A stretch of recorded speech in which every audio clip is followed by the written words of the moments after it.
and DOC together for a meeting to discuss these deaths and work on figuring out how to prevent more together so that they do not happen again. These meetings are also a part of our duty under our minimum standards and under the New York City Charter.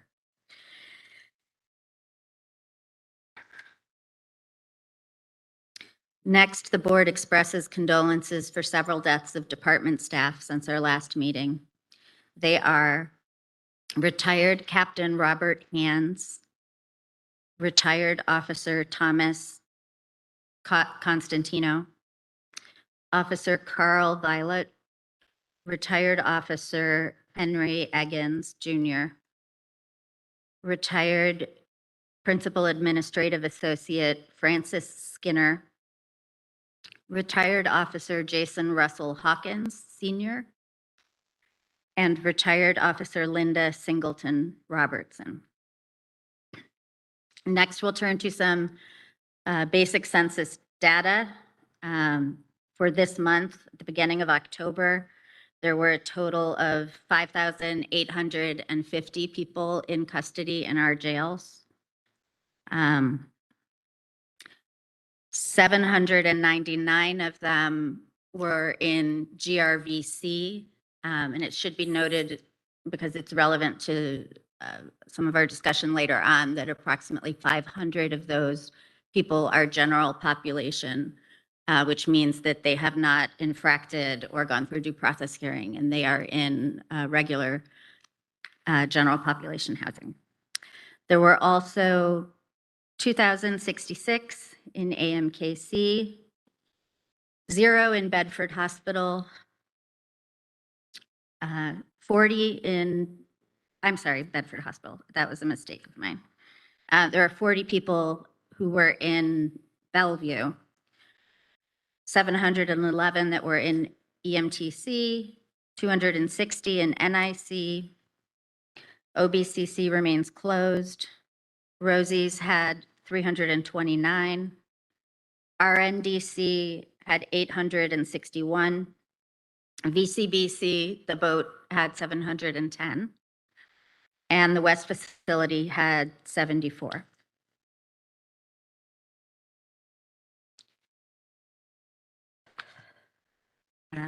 At this point in the agenda, we also wanted to address some outstanding requests for information that we have made to the department that have not been responded to.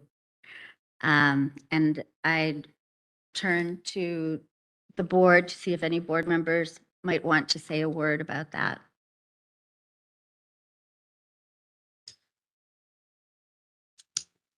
Hi, thank you, Amanda. I did just want to note some of the specific outstanding requests that the board has made at the last meeting and repeatedly over several meetings and also in writing. These are requests for information that speak directly to the safety of people in custody, the conditions that they are living in, and of course the staffing crisis, which is fundamental to everything that is going on.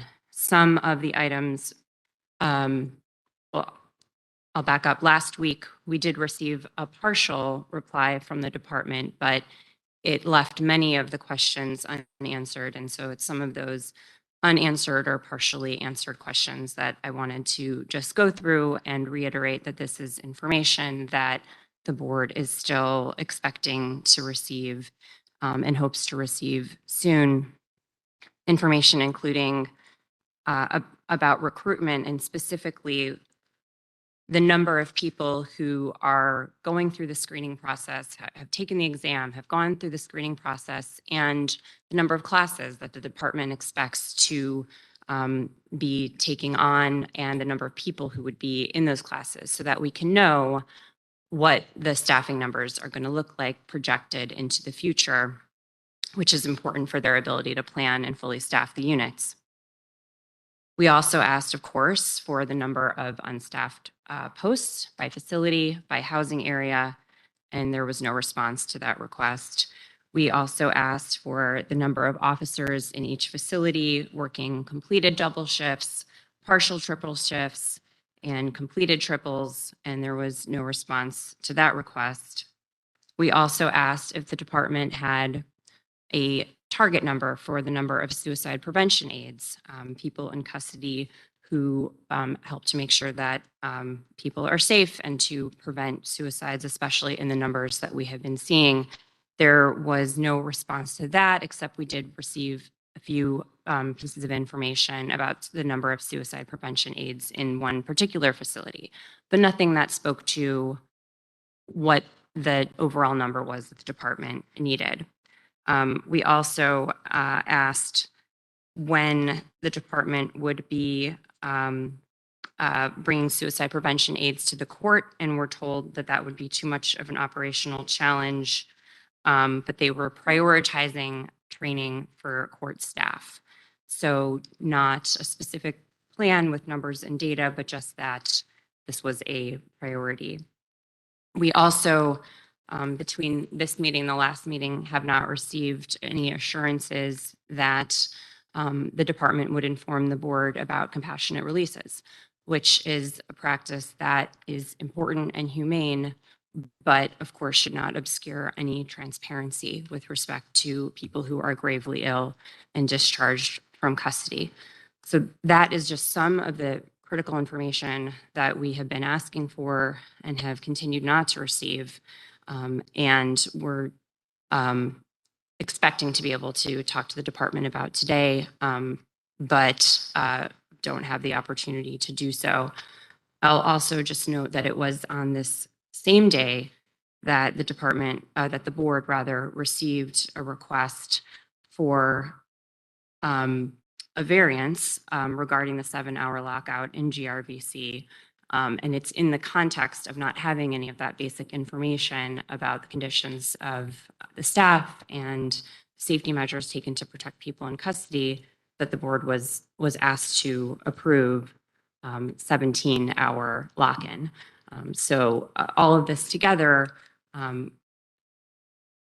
paints a picture that there is a real troubling lack of transparency, and that much more information is needed about the conditions in the jails and what the plan is in order to move the department into a place where they can be providing full staffing and better care for people in custody.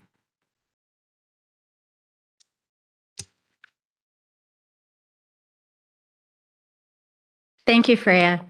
I've been told that our introductory remarks were not picked up by the video record, and I need to repeat them. So apologies for the repetition. We, as the public knows, we had amended our agenda last week to include a variance request that we received from the department on Tuesday evening and a clarifying letter on Wednesday, where the department was seeking a variance from our minimum standards. Subsequently, that request for a variance was withdrawn by the department. And over the weekend, we went back to an agenda that's very similar to our original agenda, but also includes the topic specifically of the manner in which GRVC is going to be managed in order to try and mitigate violence and make it a safe place. We are going through our agenda in a slightly different way today because last night we learned that the Department of Correction is unable to attend this meeting. So they will not be able to provide the reports that we had requested, and they will not be able to answer the questions that we had prepared for them. So this will be a somewhat different type of a meeting. We are going to have public comment at the end. Correctional Health Services is here to give their presentation. And we are going through the agenda as it would have been to try and cover as much substance as we can. And unless anyone has anything else to add to that, I'll move on to just describing the EEOs. Okay.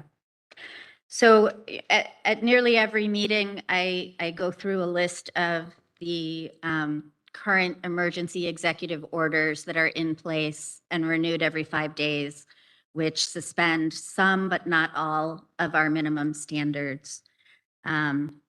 Today, I thought I would focus on 2 of them that are particularly important so that the details don't drown out the substance here.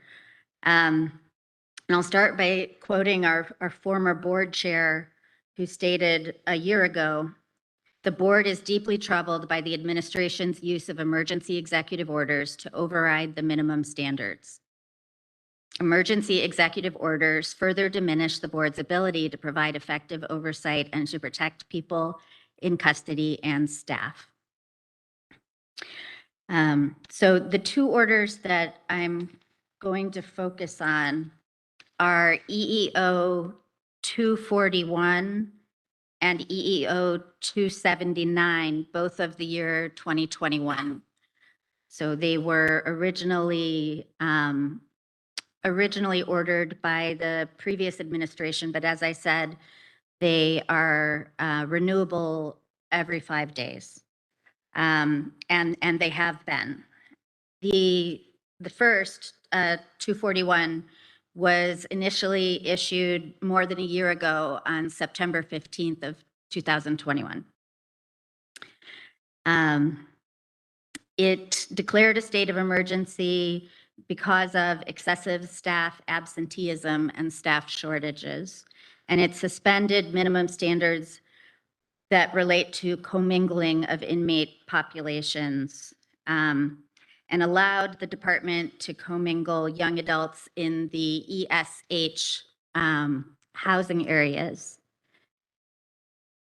So notably, our standard, section 1-02, B1, 3, and 4 are the standards that were suspended. And they both require that sentenced people and people awaiting trial are to be held separately. And they require that young adult males and adult males are to be held separately, and that the same goes for females. The idea being that the young people should be separated. They're a special category of vulnerable people in custody. And those have been suspended for more than a year. Before I go on to the next set, are there any comments that board members might want to make about those minimum standards? Well, I wish, of course, that the commissioner were here, that he could answer our questions. It's unusual. I've been on the board for 13 years, and the commissioner has never missed 2 meetings in a row without a reason. But I would ask him, what does it take? What will it take to end the emergency executive order? They're based upon lack of staffing right now, as they say. They're based on COVID, which I think is a little stale. I mean, it's a terrible disease. I'm wearing a mask and will continue to wear a mask indoors, but it's not a reason to not provide a functional, not a reason to overrule fundamental standards to ensure safety of everyone in the jail. So I wish that the mayor, and he's the one issuing the order at the request of the commissioner, would tell us, the mayor and the commissioner, what they require in order to end the emergency executive orders. And that will, I'm sure it has to do with staffing, because they say it has to do with staffing, but adding the necessary staff is essential for safety for everybody who lives and works in these institutions. And I've only seen every 5 days these orders renewed. I've seen no progress in really responding to the crisis and staffing on the island. Are there any other comments? So I'll go on to Emergency Executive Order 279, which is also renewed every 5 days. It suspended our rules around involuntary lock-in and the amount of time that people spend inside their cell versus being able to come out. And it also suspended access to the law library. Those are sort of pretty detailed rules on access to law library. And some parts, but not all, of the new RMAS rules. And so hang on one second. The involuntary lock-in rule states that people shall not be required to remain confined to their cells except for the following purposes. 1, at night for count or sleep not to exceed 8 hours in any 24-hour period. 2, during the day for count or required facility business that can only be carried out while people are locked in, not to exceed 2 hours in every 24-hour period. This time may be extended if necessary to complete an off count. The parts of our RMAS rule that were suspended include the rule around pre-hearing detention, the rule around excluding people with pre-existing mental illness from, oh, excuse me, I'm reading that incorrectly.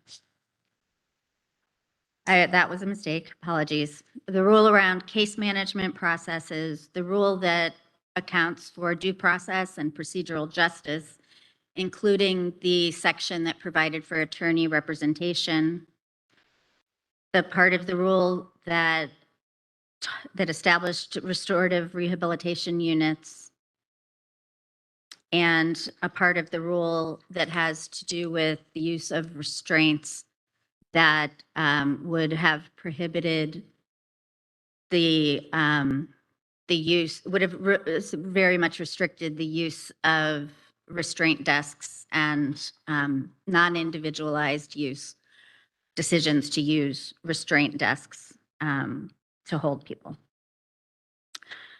Do any members have any comments about those set of minimum standards? Yeah. Jackie? Thank you. And I want to revisit some questions that we raised during last month's meeting. Primarily, Member Franco and I raised the issue of a very concerning trend that started at RNDC over the summer of very significant use of lockdowns, lock-ins. And we had asked for detailed information about the lock-ins. We are hopeful still that we can meet to discuss the lock-ins. As I understand, the trend has continued at RNDC and GRVC, where we were asked to, or last week, we were asked to consider a variance, has experienced very, very significant number of lock-ins, lockdowns in the past weeks. And I wanted to come back to that because that is, thank you, Amanda, for reminding us of the minimum standards and the suspension of those minimum standards over a very extended period of time over the last year. I actually also just wanted to speak a little bit on the issue of lockdowns based on a visit I made late last week to GRVC, where, as I said, we have seen data that suggests that there is a very significant use of lockdowns over the past month. And at the time I visited, I believe that the jail was on lockdown. We toured several units of the jail, and we had an opportunity to speak with both people in custody and with correction officers regarding the conditions in the jail, and both groups of folks pointed to the persistence of challenges that urgently need to be addressed based on at base lack of staffing. We heard from a number of staff about being asked to take on responsibilities outside of their normal responsibilities to fill in for staff on the floor. We spoke with a staff member who normally worked escorting people to a barbershop and was unable to facilitate providing those services because they were assigned to cover a floor shift. We spoke with another officer who is normally an escort for court production and spoke to having significantly greater responsibility, significantly expanded responsibility based on a shortage of staff to do those escorts. And we heard a fair amount of concern about the prospect of the board contemplating variance at this time. Of course, the board is not contemplating a variance at this time. But I heard what struck me as very authentic concern coming from people in custody who are not in restrictive housing. They're in general population.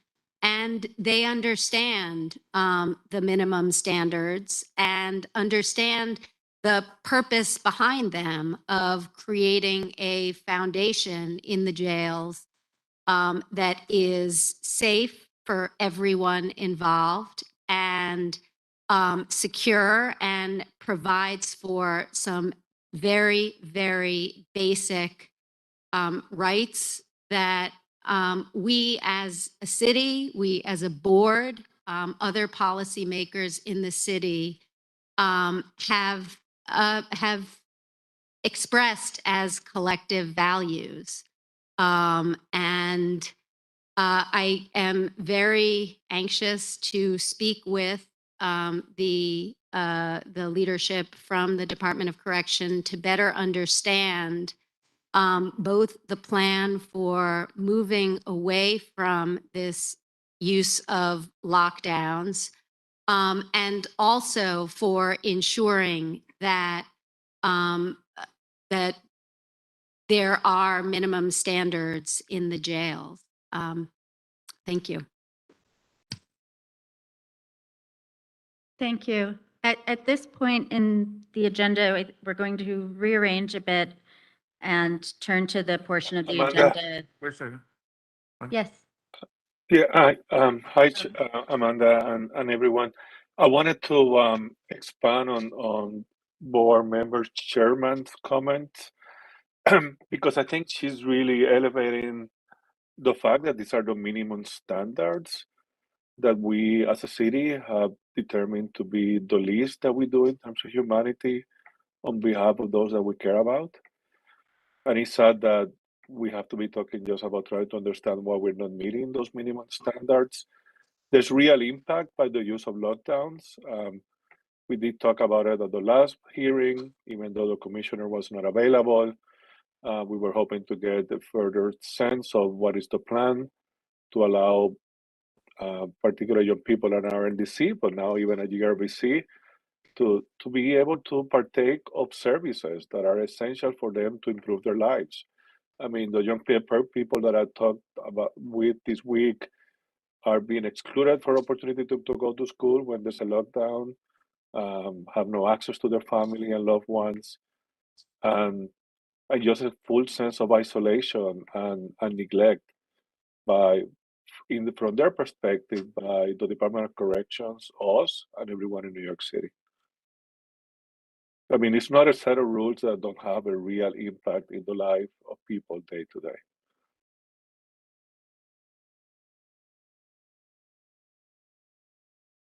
Thank you. I'd like, And Bobby? again, I wish that the commissioner and his senior staff were here to talk about their plan to lock down GRVC for 17 hours every day.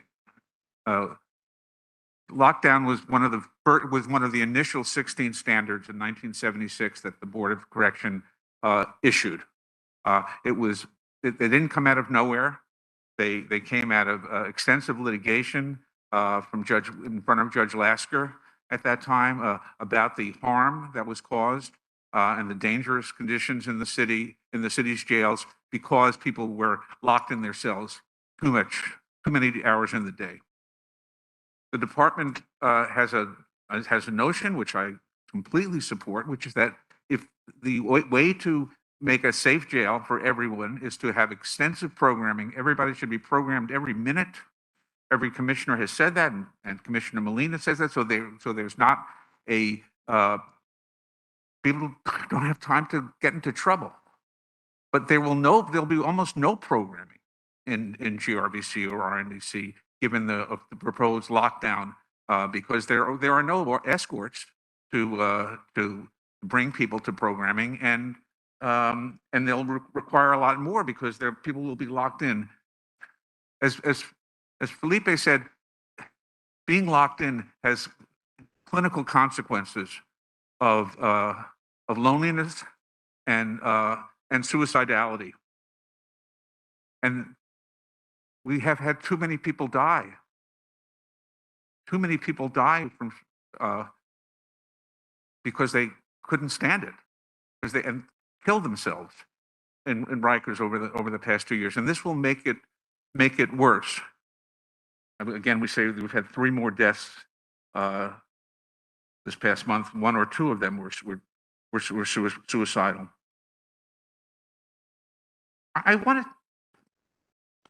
RNDC is the first part of the plan.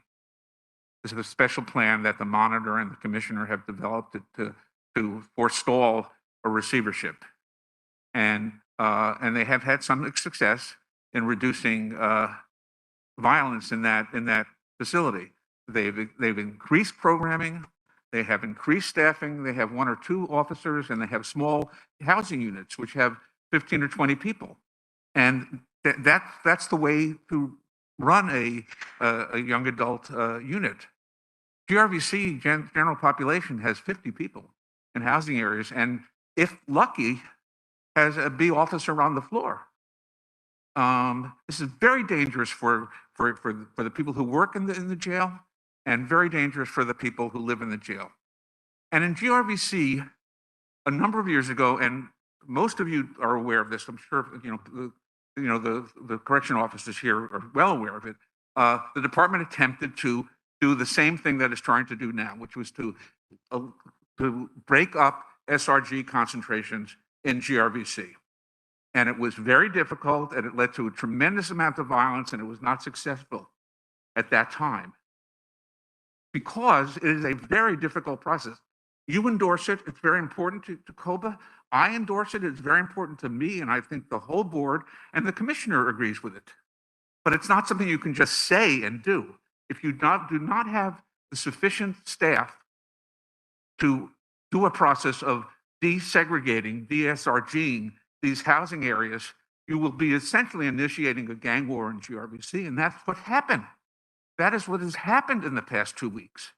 And it's not, and the commissioner, I'm sure, just wants to meet his commitment in this plan to desegregate, to stop having SRGs in support of you and support of the boards.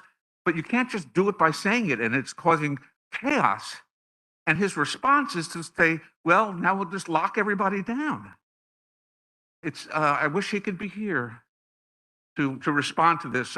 He knows much more than I do about this, but I've been around this system for a while, and I saw what happened in GRVC the last time as well. The staffing issue is critical. People are doing triples in EMTC.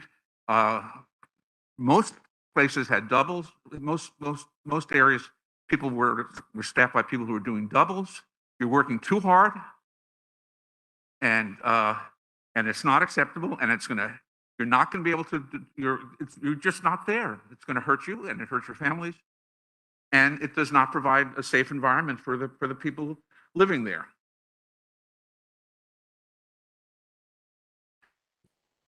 I think the department should stop the current approach of locking everybody down and demanding a quick, end to the SRG dominance, in the jails. But it has to be done very slowly. It can only be done with adequate staff, and it should not be done just to make a point that you're doing it because you said you were going to do it before you submit papers to Judge Swain next week or the week after. And finally, I just want to echo other board members' comments today, which is that New York City, New York State, particularly New York City, did not set up the Board of Correction for no reason at all. Jails are really hard places. When they're hard places to work in, they're impossible, very, very difficult places to work in. They're very, very difficult places to live in. And the Board of Correction and its minimum standards, our minimum standards, represents that New York City wants to and is committed to a humane system of incarceration. And the process, the activities of the mayor and the commissioner to suspend the board's rules and to create a dangerous system of violence in GRVC is not in support of that fundamental vision. And I think we can all do better, and we're not going to do better by suspending the Board of Correction rules. Thank you very much. Are there any other board comments before we turn to the elevated correctional health services presentation? We're moving them up to the top, and then we'll go back to the department. Maybe, Amanda, is a very simple comment for the record that as Bobby and others, I'm concerned about what is going on. But I truly believe there's a plan. I just concerned and frustrated that we haven't heard about that plan from the Department of Corrections. We only hear about the lockdowns. I wish that the commissioner and the leadership will use this opportunity to present to us and others their plan. Thank you. Thank you, Felipe. And at this point in time, would just one moment, juggling around. We've asked the health service to present on 2 topics: their progress with the hospital outposts and that build out, as well as the state of inpatient care for women at Elmhurst, because we have heard from many quarters that the inpatient beds are not operational. Whenever you're ready. Thank you. This work? Okay. Hi, good morning. I'm Patsy Yang, Senior Vice President at Health and Hospitals for Correctional Health Services. Just want to recognize Beepin Subetti, our Chief Medical Officer, Carlos Castellanos, our Chief Operations Officer, Jeanette Merrill, our Director for Communications and Intergovernmental Affairs, and Nicole Levy, our Deputy Director for Communications and Intergovernmental Affairs. I just thank you for having us. As a team, Correctional Health Services remains unflinchingly committed to safely providing the best care that we can to our patients, and recognize that these are really challenging times. Regarding the two issues that you wanted updated, just to remind people, the outposted units are really extensions of our proven model of in-jail therapeutic units, where for clinical needs, patients are recommended by us to the Department of Correction to place people in therapeutic housing areas where our staff are more present, embedded, and work in concert with the department's officers to work with the patients and provide them in a more therapeutic environment. It's both a physical space as well as a milieu. Those were successful, and what we realized several years ago was that there was, despite these therapeutic units inside the jails, people who needed care, specialty care, that were really only available in acute hospitals, but didn't need to be admitted as inpatients in a hospital. But many people would decline what can be life-saving care because of the arduous, sometimes 9.5 hours, your entire day spent getting ready to go to Bellevue, for example, or what could be, chemotherapy, which takes less than an hour, or a 15-minute consult, a surgical consult. And what we recognized was that we proposed a model that nobody else has done, which is to create therapeutic units inside hospitals, even though they're not hospital operations, rather than a 9.5-hour journey in a van from one place to another place in the city.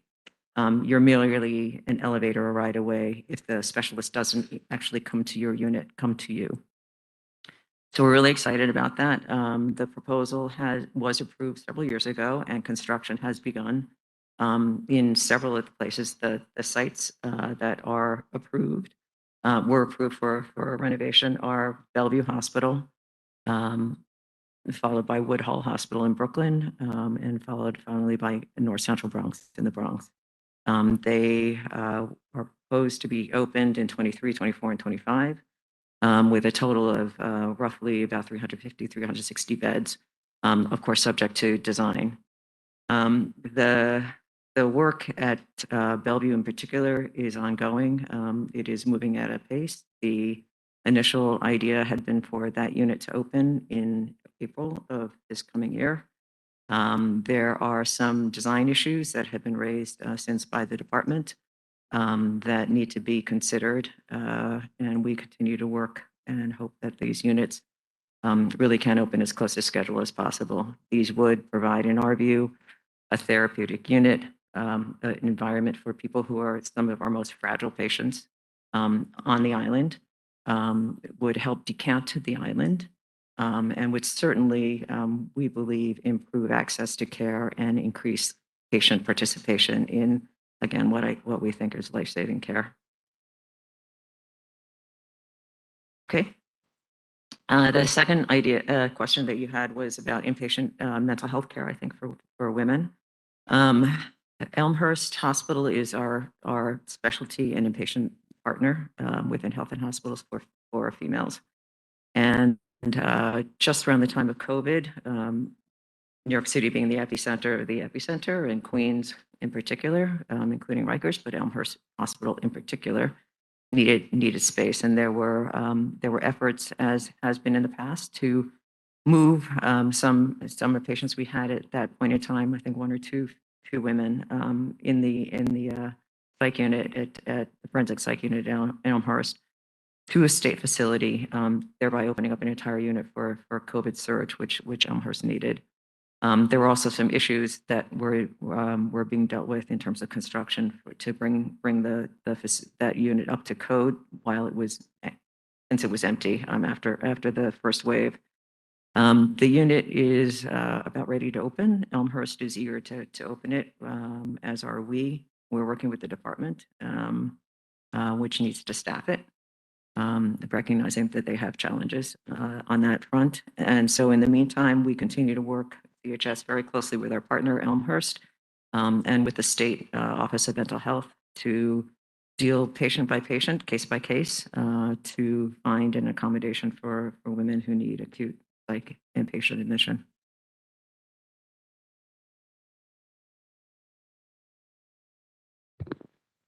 Thank you. Are there any questions from the members about that? Yeah, I had, thank you. The units that you spoke about that were on pace to be opened in the coming months, can you, in Bellevue, can you speak a little bit more to any timeline on resolving the issues related to security and design? And if there's any timeline on addressing those, and just specifically what steps need to happen in order to open the units, and again, if there's a timeline on it. There is no timeline per se. We are just, at least on the part of Health and Hospitals, continuing with the construction work and trying to stick as close as possible to the spring, sometime in 23 opening. There were a considerable number of design issues that were, issues that would affect design that were brought up by the department that would need to be gone through and determine the extent and how those could be accommodated within the work that would then need state approval again.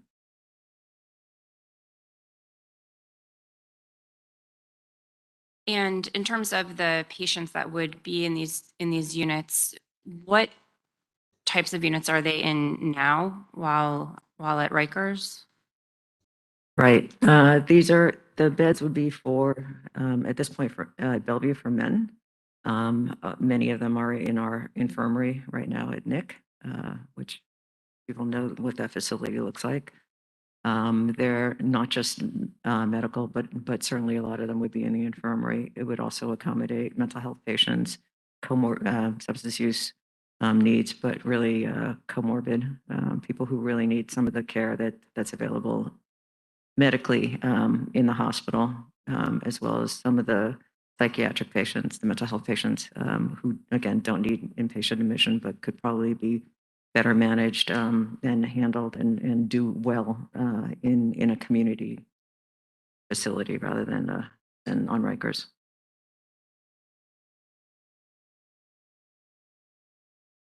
Bobby? Thanks for the presentation, Dr. Yang, on the two subjects. I just have a question. If you could tell us your experience and your plans for caring for patients with and preventing spread of monkeypox. Thank you, Dr. Cohn.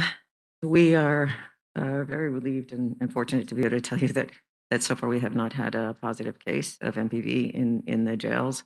From the beginning, thanks to our relationship with our parent organization, Health and Hospitals, we're able to get online testing immediately on island at the very beginning. We've worked with the health department, DOHMH, and continue to for availability of vaccine. We've got information out to all our patients at encounters, at intake. We're doing screening also at our pre-arraignment screening sites in the courts as well.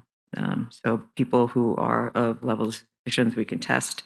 We will put people in quarantine and test them as if there's a level of suspicion. Again, so far we have not, but vaccine would be available if we needed it.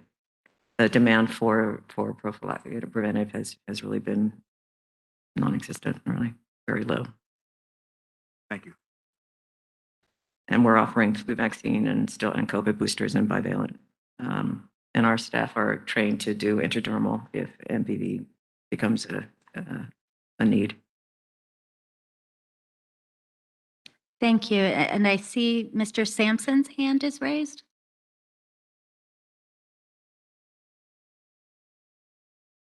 Yes, thank you. Just question regarding the outpost units, the therapy environment creating.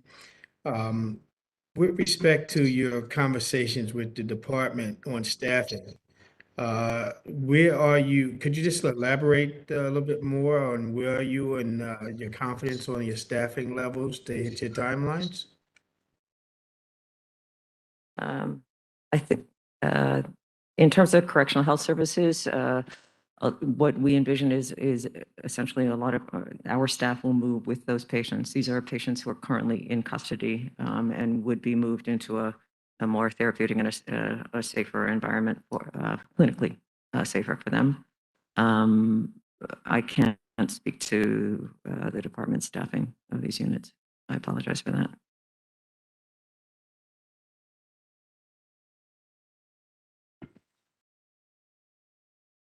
Are there any further questions for CHS? Thank you. Oh, sorry.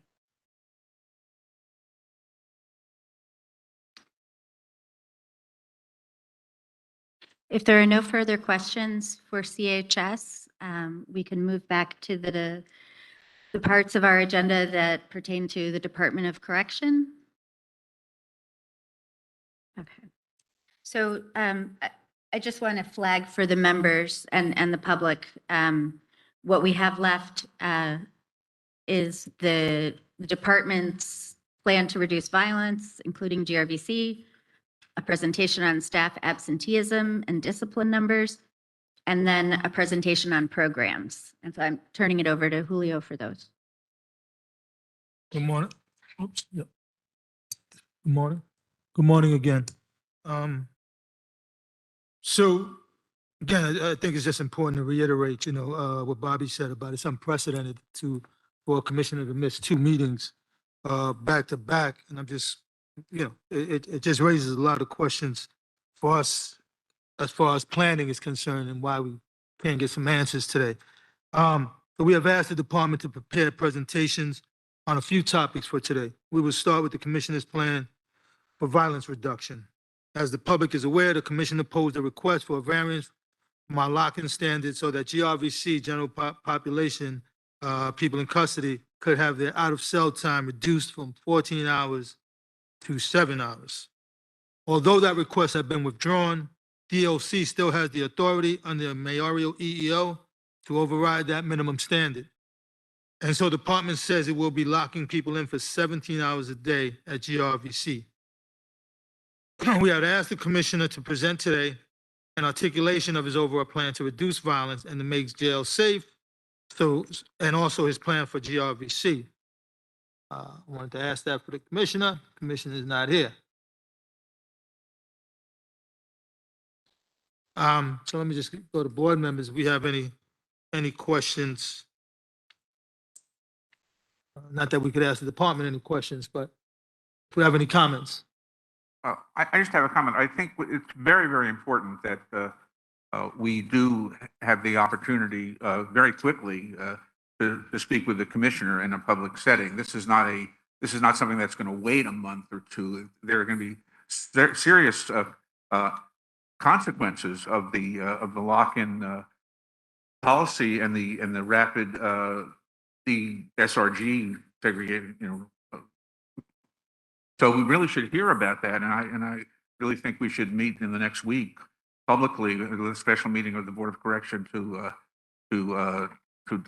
hear his plan and to hear his response to our concerns about using overriding the board standards on lock-in and other issues.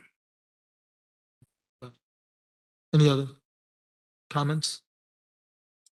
I will agree with what board member Cohen mentioned. I mean, it's not just that we want to answer the questions; we want to know what is really going on. And in a way, I think the department is losing a unique opportunity to talk about those things that are actually going well. I mean, being there yesterday, school attendance is going up, and there's a few glimmers of hope, but we haven't heard how these are part of a bigger plan.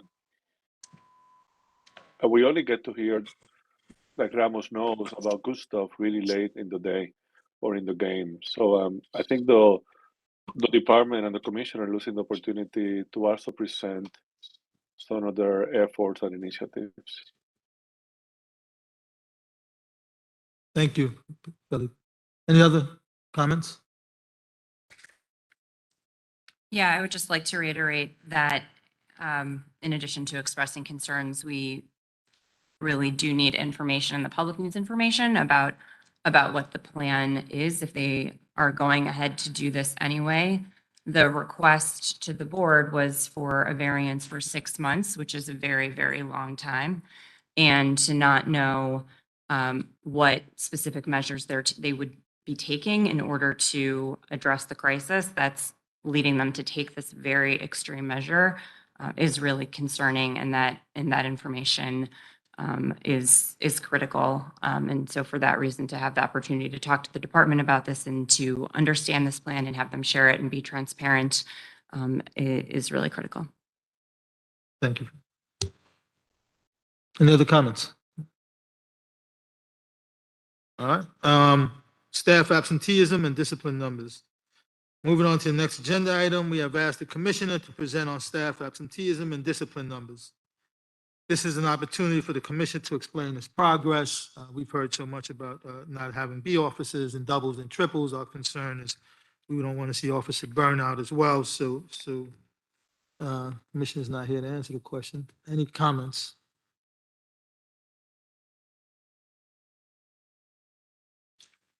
All right, programs. We would like to hear more detail about programs are actively happening and how they are going, and where we can be helpful in supporting development of more programs, including educational programs. Again, these are just questions that we pose to the commissioner, and we're putting them on record. Any comments from board members?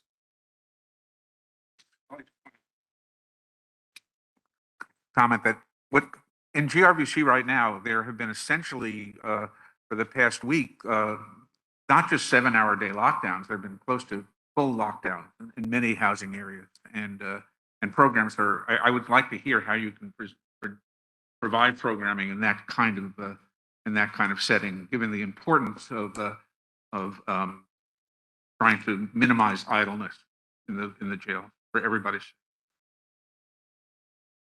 Thank you. Any other comments? All right, visiting. The board has heard a number of concerns about visiting issues, and we'd like to give the department an opportunity to address two of the standout issues. The first is the lack of weekend in-person visits for kids who want to see their families. It does not seem fair to make kids miss school in order to get in touch or hug from a parent. Is it possible to open up some weekend visit times? The second issue is that people are coming to the main visits are clearly, they're very early to line up to try to be a walk-in, quote unquote, visitor when they are unable to get a scheduled on the website visit. Can we provide some kind of shelter for them while they wait? Why do we need to have the hurdle of online registration for an in-person appointment? Can't we just go back to in-person visits where people can just come into the island and expect to be able to see that person in custody, their loved one? And visits are crucial for one's, as we all know, one's re-entry back in the community. That's a staple throughout our country, the significance of visits. So for that to be minimized, is kind of, it lacks the opportunity for people to really change their lives when they're able to see a loved one, when they're able to see their children, as we all know this. So to know that this is not happening is definitely concerning. It's concerning because that's the connection they have to the outside.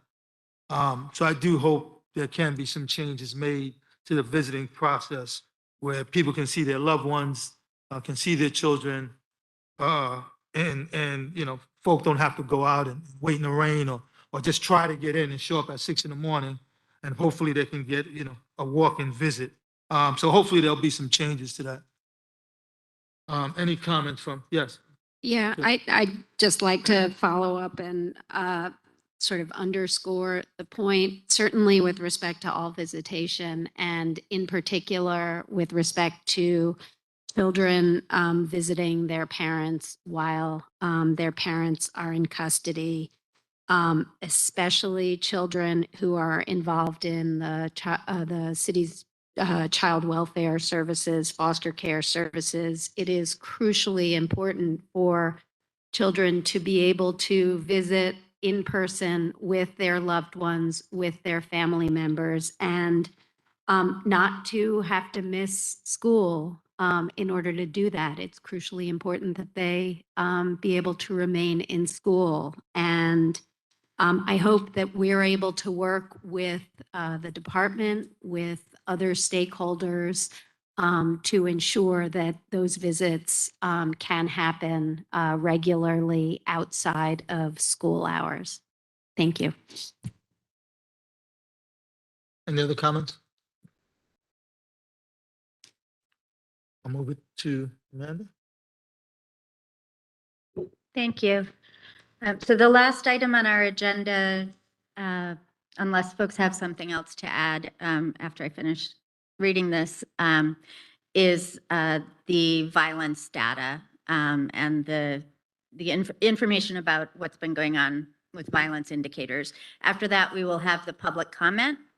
And as you know, there were originally to be two, but we're putting them together in one big public comment at the end. So I just have obviously we cannot ask the commissioner questions about what he is seeing in terms of violence and what his plans are to mitigate violence. But we can report out, as we usually do, on violence numbers. So I will read out a few. I will start by saying that it is a fact that GRVC is going through a very violent period and is not safe. And in fact, there has been a significant uptick in violence at GRVC. That is a fact. Over the course of the first 11 days of October of this year, there were 19 slashing or stabbing incidents in the jails, and 11 of those occurred during a 4-day period from October 8 to October 11. So let me see. So we're on pace to have what look like some high numbers. 12 of the 19 slashing and stabbing incidents in October occurred at GRVC. Of those 12 incidents, half occurred in ESH. GRVC continues to be a focal point for serious acts of violence. As of October 11, GRVC had a census of 800 people in custody, and 655 of them had the maximum custody classification score. Additionally, 517 people in custody at GRVC were reported to have an SRG or gang affiliation, and 479 people had a Brad H designation, which means they've had significant contact with the mental health service for mental health issues. Over the course of the first 11 days in October, serious acts of violence continued to persist at AMKC, the system's largest jail right now, EMTC, the system's new admission jail right now, and RNDC, a jail that houses predominantly young adults. In addition to the slashings and stabbings, facilities continue to report disturbing serious injuries related to assaults. On the 3rd and on the 4th of this month, GRVC reported 2 assaults that led to ambulance referrals to the hospital for evaluation and treatment of significant head injuries. And I'll go through a few more statistics before we turn to the public comment.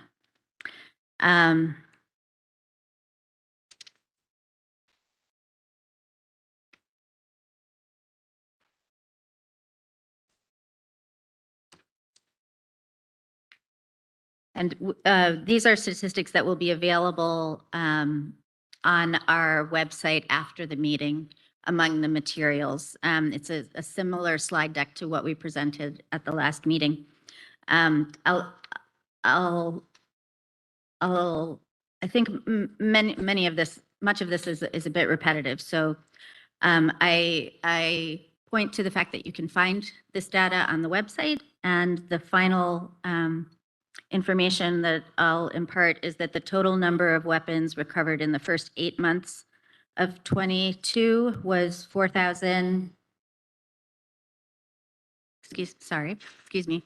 4,048, and that's 128% more than the total number of weapons recovered in 2021 during the same period. Are there any board member comments before we go to public comment session?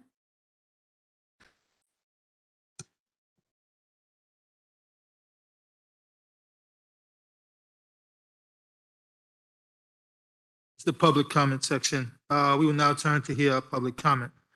Today, we are going to hear from people in custody who want to participate in this meeting in their own words.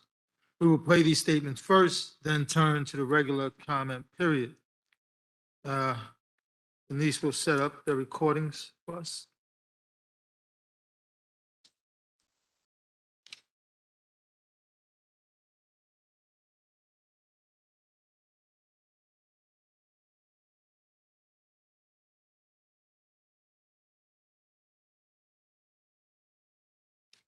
Tanya, are you there?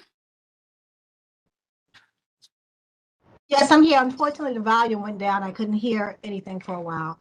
Good morning, all. I'm going to play for you now a comment from people in custody. The first comment I'm going to play is from a Spanish-speaking person whose comment we played last meeting rather. And unfortunately, there was a little issue with the interpretation, the translation. So I'm going to play that first, and then I will play the remaining 8 English comments.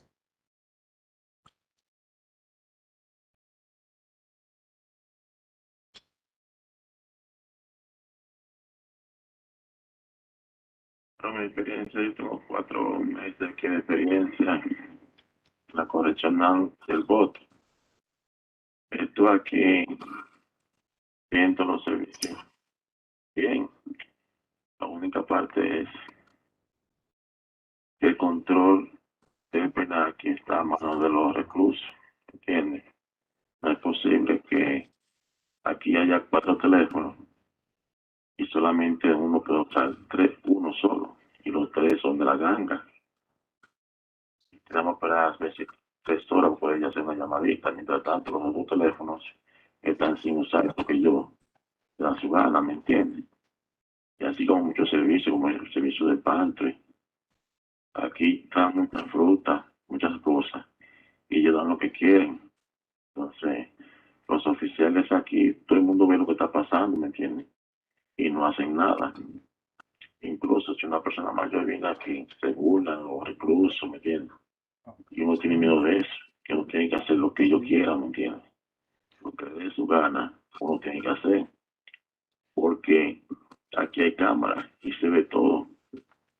Si uno está a mano aquí, todas estas personas, ¿me entienden? Que están por muerte, por lo que sea. Y uno cometió un error, ¿me entiende? Y viene aquí y cae en esta parte aquí. Aunque uno no sea de este ambiente, ¿me entiende? Ya por el error cometido está aquí. Se cuenta con una pandilla aquí de ganga que te ponen a hacer cosas que tú no quieras, ¿me entiendes? Y todos los servicios lo controlan aquí adentro. Entonces, se puede arreglar si le quitarían el poder a las gangas y también a las personas mayores que la pongan a un sitio aparte, porque aquí estos jovencitos hacen con ellos lo que quieren y se burlan de todo, ¿me entienden? Pero por otra parte, el servicio de salud es muy bueno aquí. También puede decir una cosa buena. A uno lo atienden muy bien en todos los sentidos. Solamente que puede cambiar es que le quiten el poder a los de la ganga para que esto aquí sea mejor. Y que los oficiales a veces son cómplices de todo, ¿me entienden? Todo el tráfico, todo el abuso, de todo lo que hay aquí, ¿me entienden? Nadie dice nada. porque el sistema que está bien, si no fuera el control de la ganga. Eso era todo. La persona que llamó ha colgado. Okay, I will now read the English translation of that comment. My experience. I have 4 months of experience here at the Boat Correctional Facility. All the services here are fine. The only aspect that is not fine is that the control of the prison here is in the hands of the inmates. How is it possible that having 4 telephones here, you can use only 1? The other 3 belong to the gangs. Sometimes we must wait up to 3 hours to make a little phone call, while the other phones are not being used because the gangs want it that way. It's the same with many other services, such as the pantry service. They bring lots of fruits, lots of things here, and they give what they want.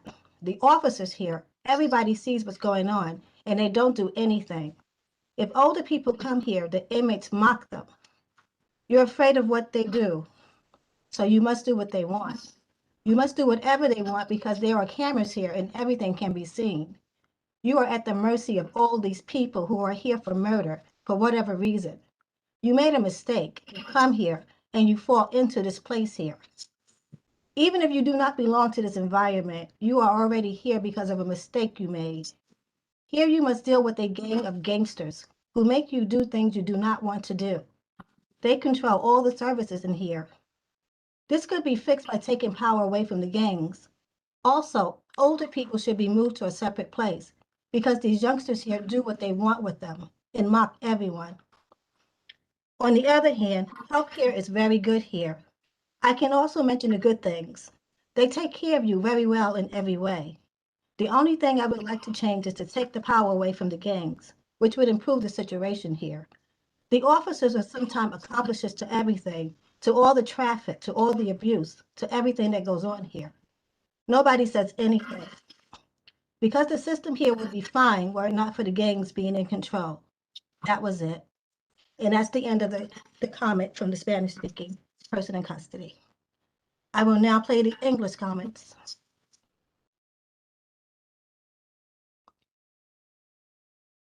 Comment Hello, how 1. you doing?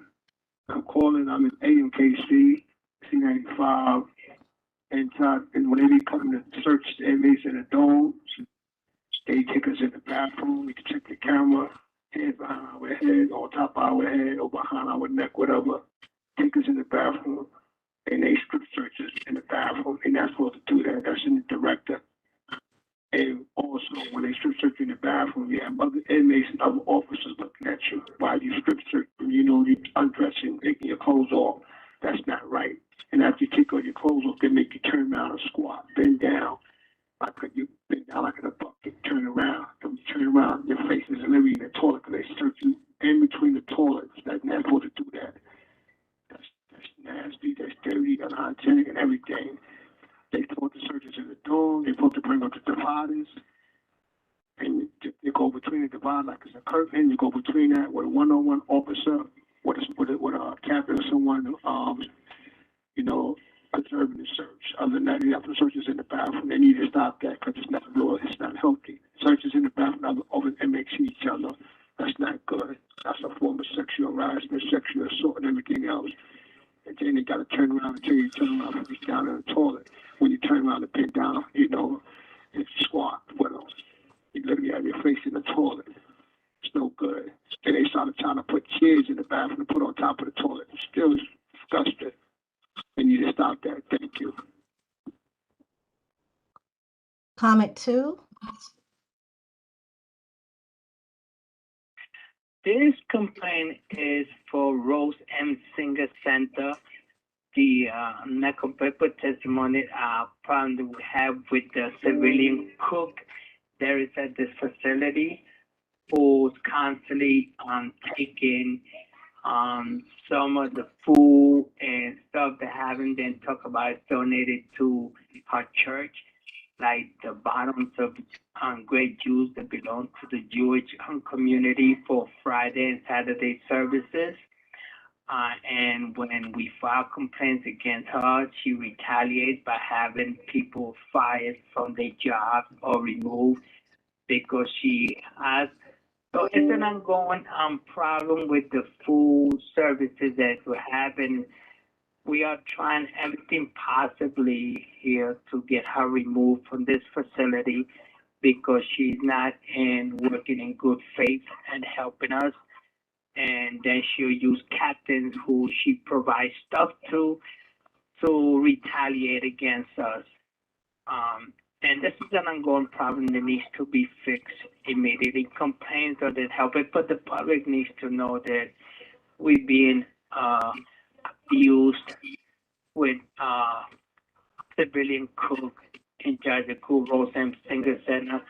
And we are filing this complaint publicly so that call for the community for the removal of the civilian cook from this facility to another facility so that we could have better services without food, without any problems.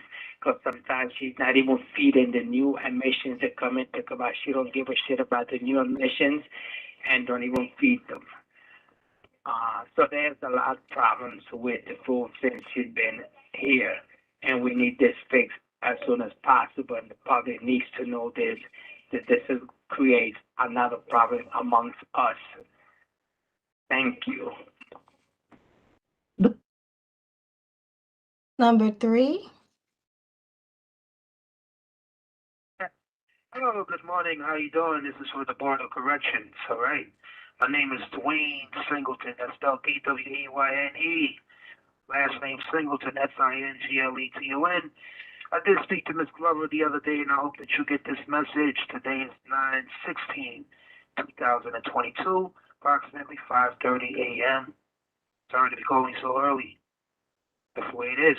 Locked up on a boat, VCBC, 1 Halleck Street, Bronx, New York, 10474. You know the address. Is in a computer. Dwayne Singleton. Dwayne Singleton. 349, 2200, 786. First name is spelled D-W-A-Y-N-E, respectfully. Okay, anyway, I'm calling you because the last 2 days they have denied us law library vehemently and disrespectfully. Okay? On 9/14, we was denied law library. Let's go back to the origin. Okay? I'm facing life in prison. I need that law library. Excuse me? Thank you. Now, yesterday, they came around for law library to get us a black female officer. So fucking disrespectful. I mean, 10 minutes to 8 p.m. she came around. When the law library closes at 8:10. So that would have gave us 10 minutes in the law library? Are you fucking serious? You heard? Are you serious? And I'm the only motherfucker complaining about this shit this morning? Excuse my language. Like I said, I am facing life, so I don't give a fuck. I'm not cursing at you. I'm cursing at the situation. Okay, then I'm going to get her name today. I promise to God and Jesus Christ I'm going to get her name. When I do, I'm going to call you again, Miss Glover. Okay, also, I talked to the captain who walked after that, who did her round. Spanish lady, light-skinned Garowitz. Okay? Okay, also vehemently disrespectful. No, you know what she told me? Now, hey, do what you gotta do. Word? You telling a motherfucking 3-decade career criminal to do what you gotta do. You tell a motherfucker that been in jail since 92 to now, off and on, to do what I have to fucking do. That's like telling Ted Bundy, kill me, motherfucker. That's like telling Ted Bundy, who killed 50 people, allegedly, to kill me. Go ahead, kill me. Okay, isn't that crazy? You telling me to do what the fuck I gotta do? You know? I'm looking at life in prison. You telling me to do what the fuck I gotta do? That's like handing somebody the fucking gun and saying, shoot him, go ahead, protect your family. Are you fucking retarded? Is what I'm asking her. She must be fucking retarded, you know? That concludes that comment. English comment number 4. Hello, my name is Melvin Christopher Bailey Jr. I want to hear from you, Board of Corrections, New York City. I am calling to obtain all my rights and freedom in regards to BOC in New York City, the agency that makes regulations about jail conditions and health and mental health care in jails.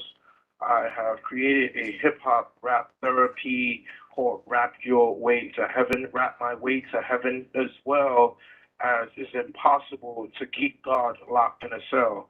When a human being realizes that he is a supreme being, he can change who he is as far as in reference to his mental health issues and care for himself in jail, on healing himself and thinking healthy for himself in these conditions in jail, and regulate his life in regards of a mind of God, a heart and a soul of God.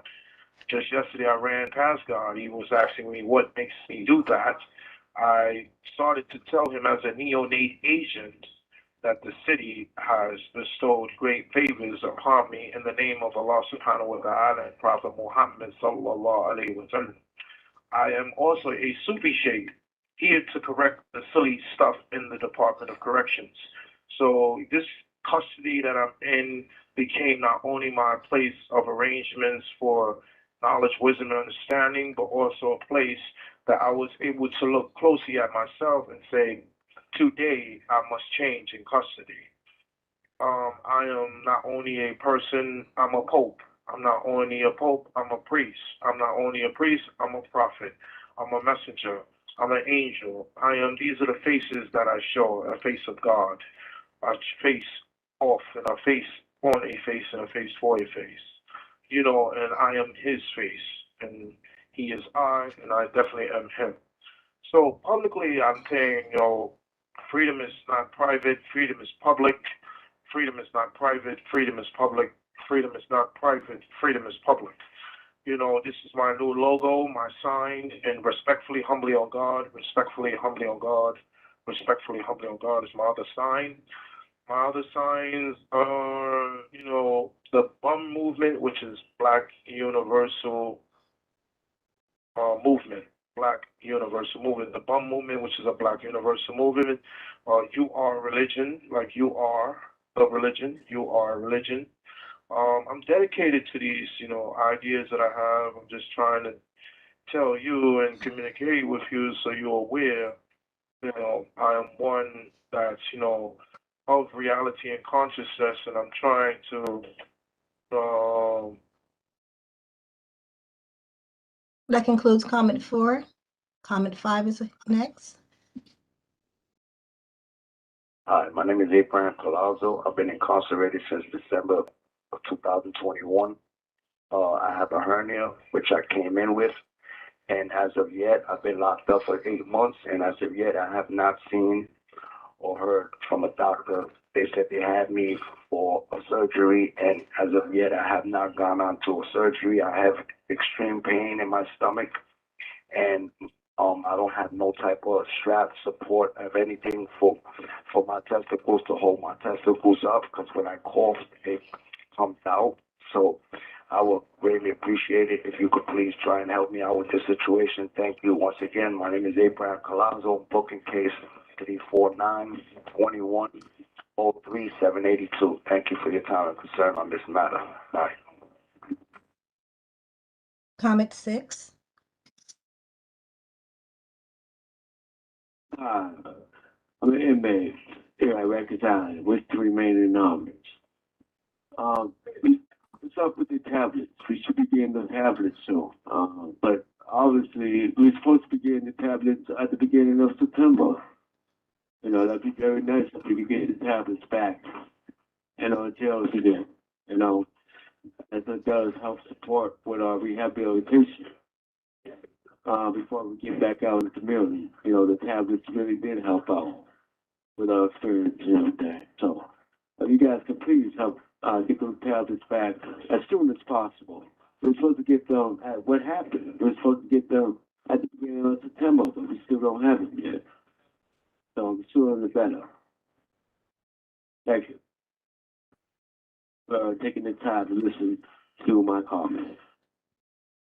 Have a nice weekend. Comment 7.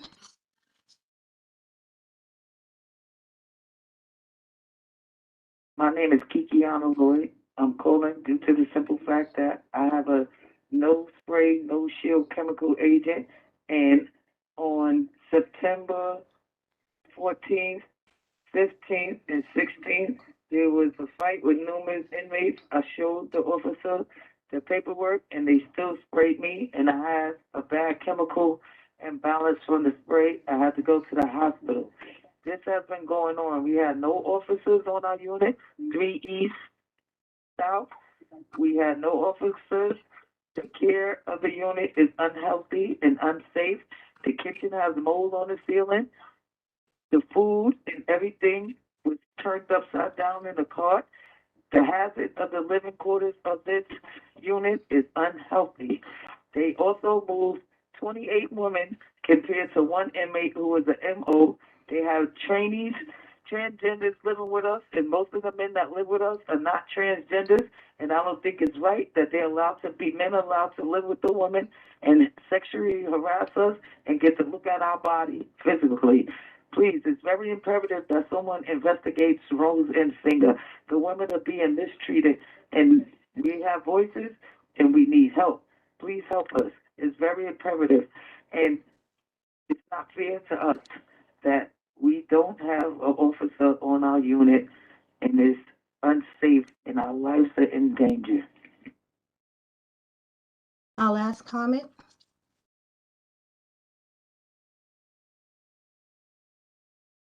Hi, my booking case is 541-2200-682. My name is Stephanie Murphy. I wish to make a complaint. The conditions here are terrible. There's gnats all over. There's no security. We have no movement. We don't get to go to rec. We're not getting our medication in a timely manner. I had to wait till the 5th day to get them to verify my methadone dose because I didn't come in on drugs and get a prescription, which is ridiculous. Why can't someone make a damn phone call? There's people here being withheld their mental medications and shit like that. It's not right. We're being treated like animals in here. We can't leave. People have COVID. I'm sick. I have, illness. If I get COVID, I could die. I don't need this shit. So they need to do something up in here, please. I don't know. That's my complaint. Get in touch with me. Bye. The caller had. Thank you all. That concludes our people in custody comments. I just wanted to reiterate, as we said at the last meeting, if a person in custody leaves a public comment that also includes a complaint, our staff has received that also as a complaint and followed up on it, just for clarity. So thank you all who left public comments on our dedicated lines for people in custody. I have a list of speakers who signed up to speak. I'm going to call each person's name. I'll call you up to the podium. We will do people that are here first. Those who have registered to speak via WebEx platform, when you hear your name, please raise your hand using the hand icon below the participants list on your WebEx screen. If you don't see the participants list, click on the silhouette of a person on the menu at the bottom of your screen. Once you open the participants list, you should see the hand icon and raise your hand. When you raise your hand, we will unmute you and you will be able to turn on your video. You can begin your public comment. I will tell you when your 3 minutes is up and we will move to the next speaker. I got to say this again. We have a lot of public comments. We are trying to stick to the 3-minute rule. Don't make me use my gavel, y'all. When you raise your hand, we will unmute you and you'll be able to turn on your video. Okay. As always, the board welcomes written comments. You can email the written comments to 2 Lafayette Street, 12th floor, room 1221, New York, New York, 10007. I will now call on our first speaker. Well, Denise will. Right? I will. Okay. Luis Marquez from Brooklyn Defender Services.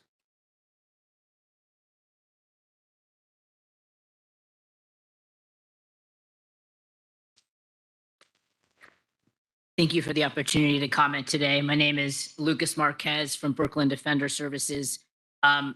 We've been hearing that GRVC general population units have been experiencing essentially de facto restrictive housing for the last several months without any due process. We've heard that in some cases, these lockdowns can last entire days, up to 9 days or more, during which time people don't have access to services, recreation, or showers. These excessive lockdowns are not permissible under the minimum standards for reasons.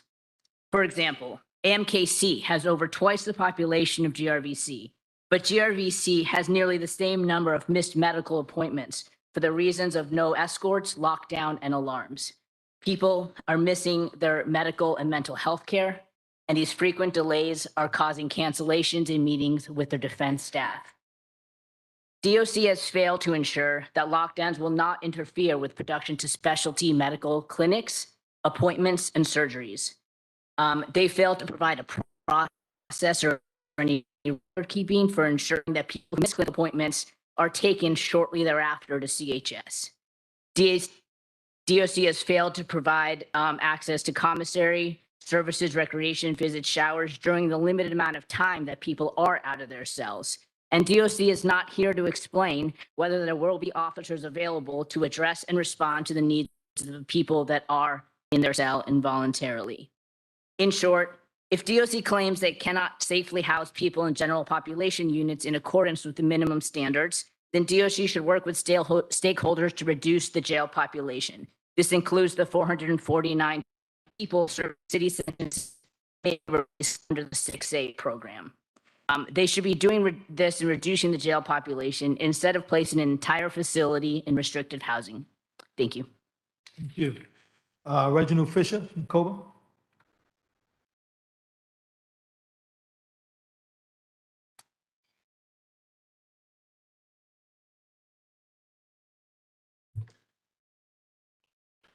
Good morning to all attendants in today's meeting. My name is Reginald Fisher.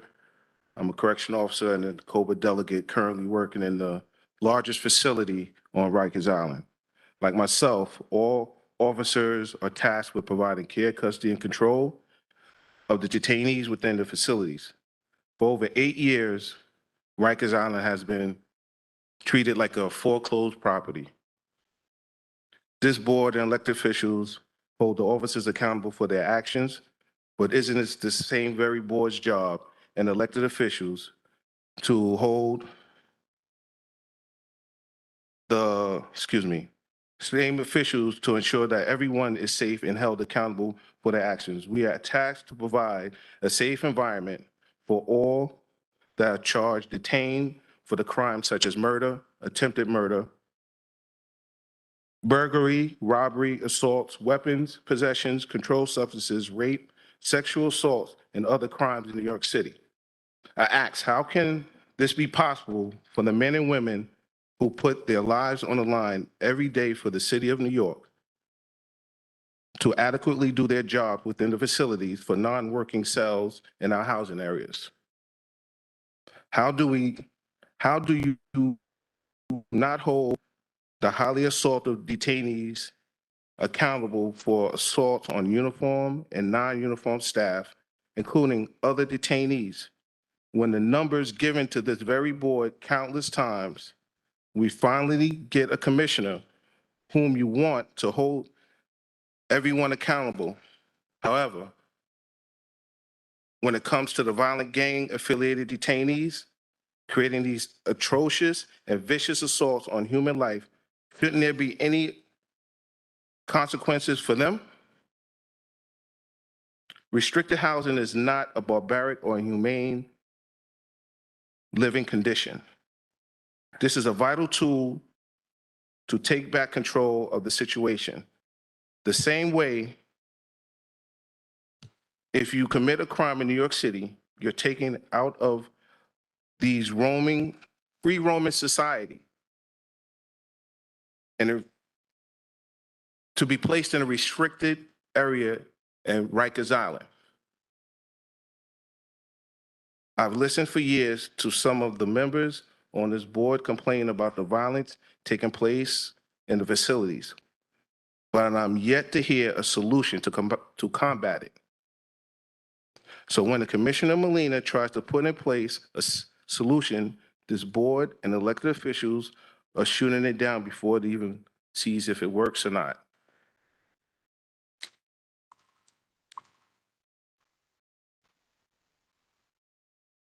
I guess that's my time. Yes, brother. I ain't got the gavel. They got something else. Okay, cool. I appreciate it. But thank you for the time and the patience. Appreciate it. All right. All right.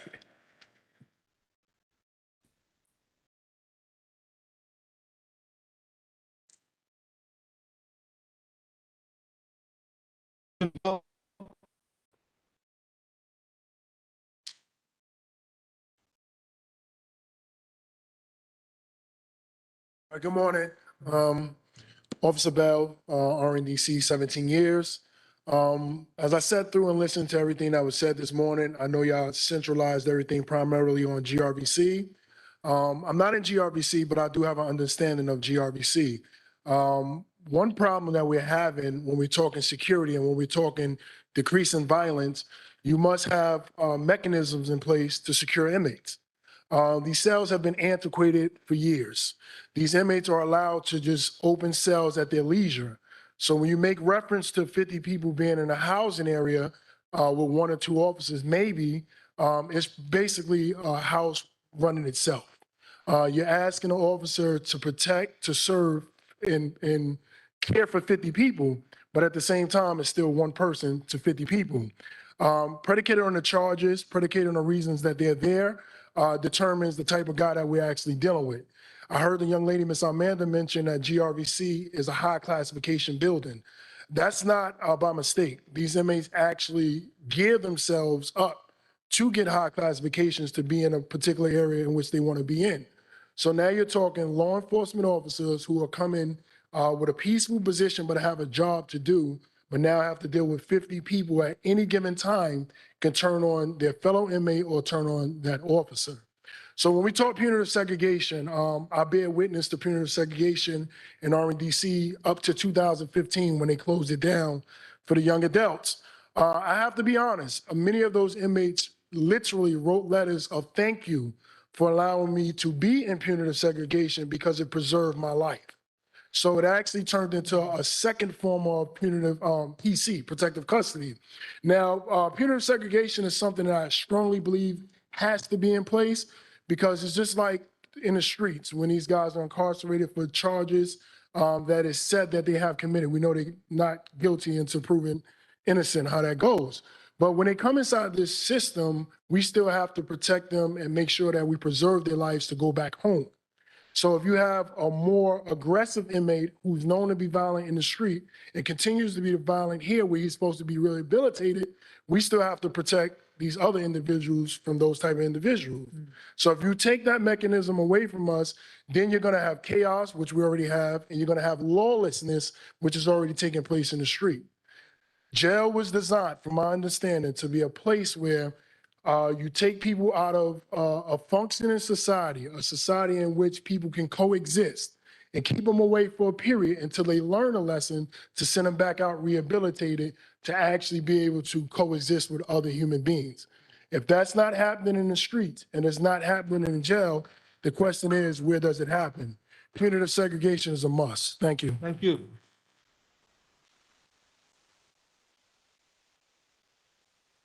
Letitia Harris, Koba.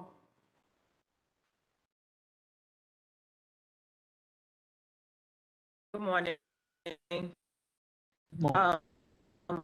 I'm looking at this room and I'm looking at the board and I can all relate to everybody here. I've been in a position as a person, as an elected official, as a student. We all have the same capabilities. For the board, you guys are to protect the offenders. And for us, it's to protect the individual. That's what we took this job on for, is to protect the individual. Well, it's time to start asking who's protecting us.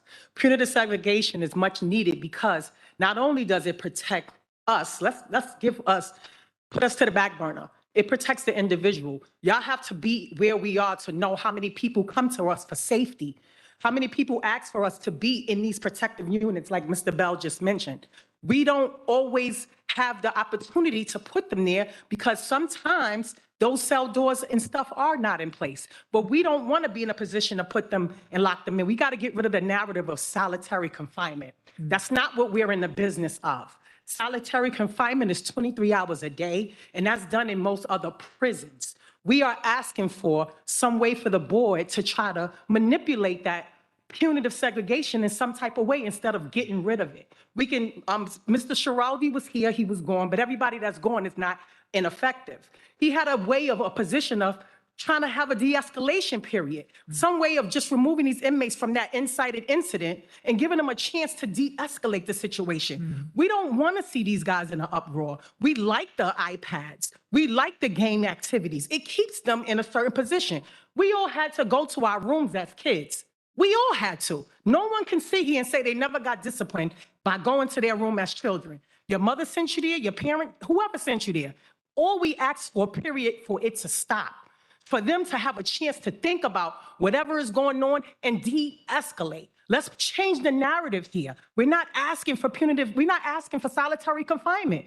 We're asking for a chance to have these individuals, the family of these individuals, to have a chance without seeing them without a scar on their face, without a mark on their back, and for us to come home in the same way. We not, you know, we got officers, when you visited the jail, did you ask anyone who was assaulted or see assaulted? Because a lot of seen some, but yeah, numerous. That's courage, and we can relate to this community. I've come from this community. I've had uncles now, but I've never had one say they weren't protected. That's a change. And us as the board, you as the board, and us as the office, we need punitive segregation. Because just listen to the individual that just made the phone call. The gang activity is out of control. It's out of control. And then we have the gentleman that stabbed the EMS captain. He's in Bellevue now. What happens when he doesn't take his medication? Punitive segregation is a must. Patrice Nathan, Nicoba.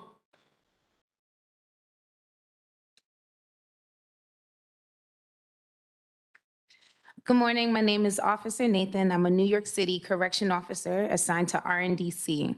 The current work conditions in New York City Jail, Rikers Island, is not safe. The unmentioned issue or mentioned earlier is the gang activity. According to the FBI.gov, gangs are individuals in society that use violence to control neighborhoods and boost their illegal money-making activities. These activities still continue even while they're in custody at Rikers Island. Many incarcerated victims and their families of gang assault want more to be done by officers to keep them safe. Yet today, the decision to remove punitive segregation will have officers do less to keep officers, medical staff, and non-gang affiliated incarcerated individuals safe from gang activity.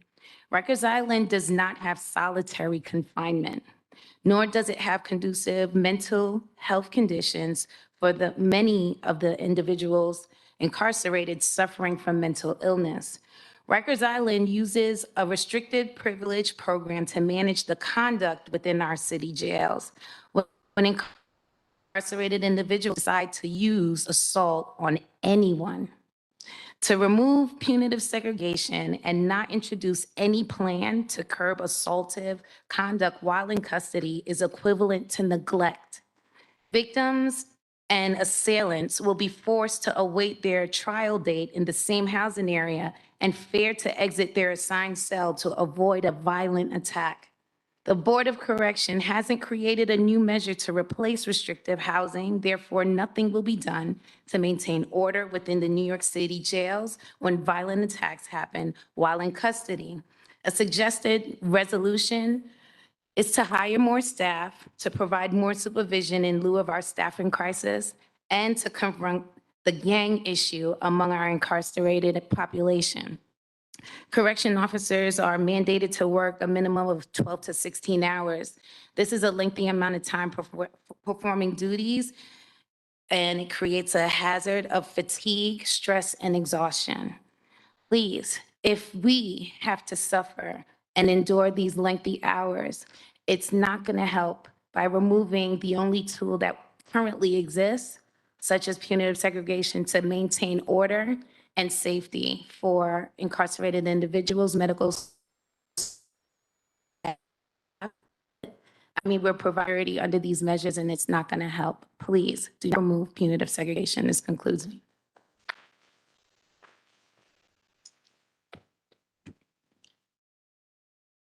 The next speaker is Ellen Shamalacker. Apologies if I got the name. Thank you.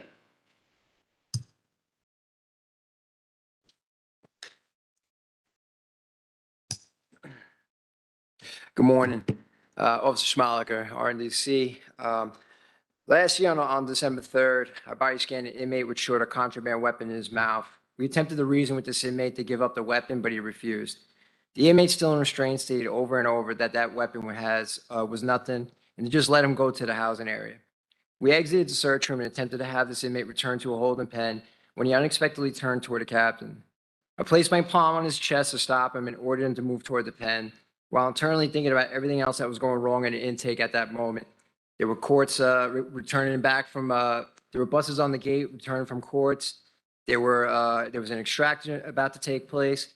There was just a lot of issues going on in the intake at that time. My momentary lapse in judgment provided an opportunity for this inmate to strike me with his forehead across my nose, breaking it clean as I stumbled forward.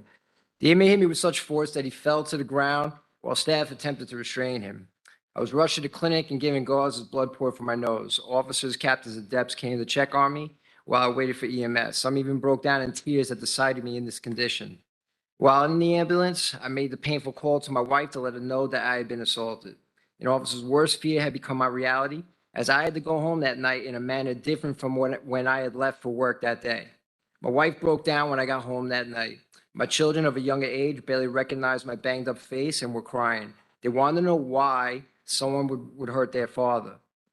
It pained my family to see me like that, but it hurts me more to know that every time I leave my house for work, my wife and children worry about me more now than ever than before.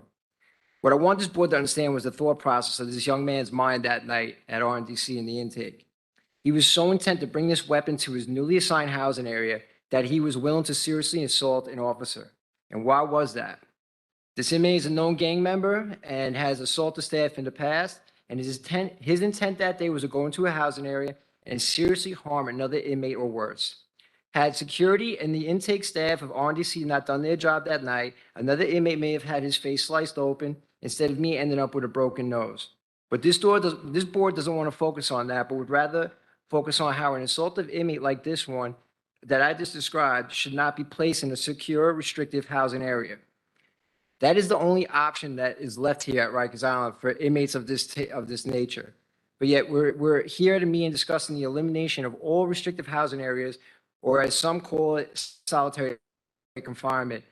Rikers Island is not Shawshank Redemption. Inmates in restrictive housing that are locked out for 7 hours a day is not the whole as popularly described in movies.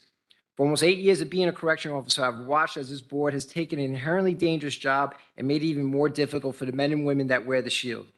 Please tell me how eliminating restrictive secure housing areas makes the jail safer for both the inmates and the staff. Thank you.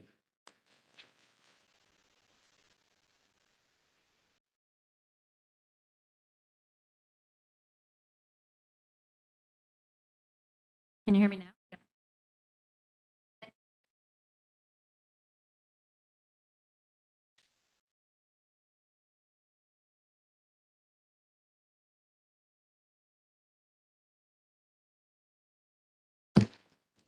Good morning.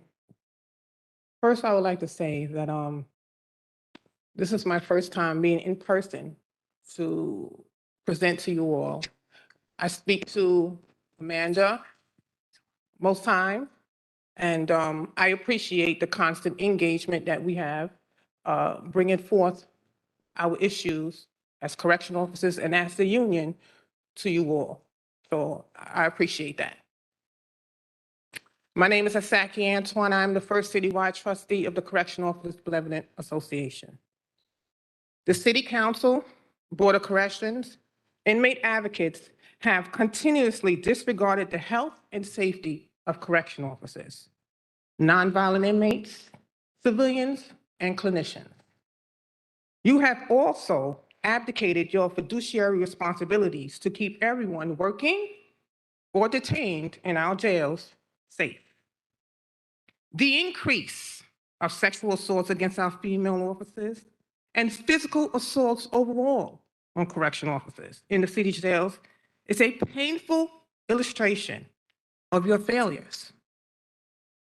The dramatic increases of stabbings and slashings, 99% in fiscal year 22 over fiscal year 21, and the over 1,100 incidents of assaults on staff is a clear indication that without holding inmates accountable for the crimes they commit while they're detained, the rates of stabbings and slashings and assaults on staff will skyrocket.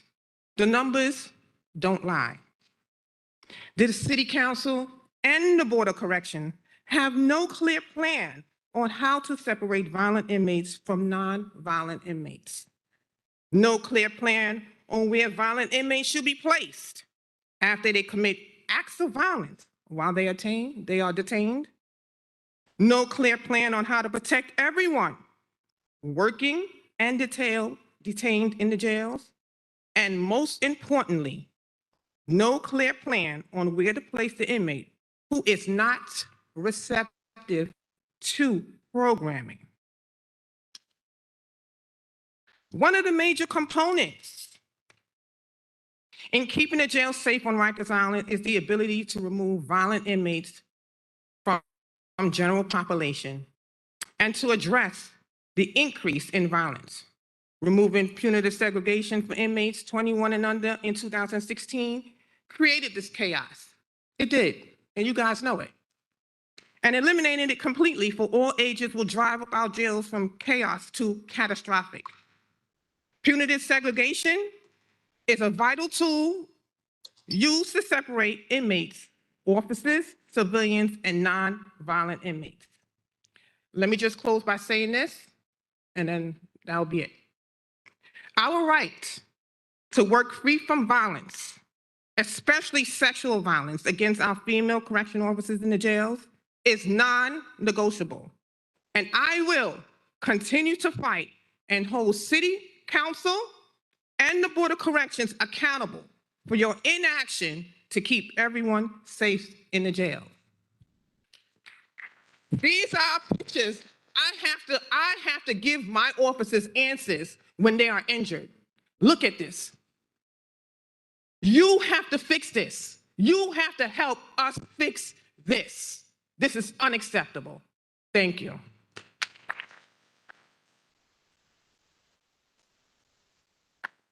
Antoine Anderson, Coba. Antoinette. I'm sorry about.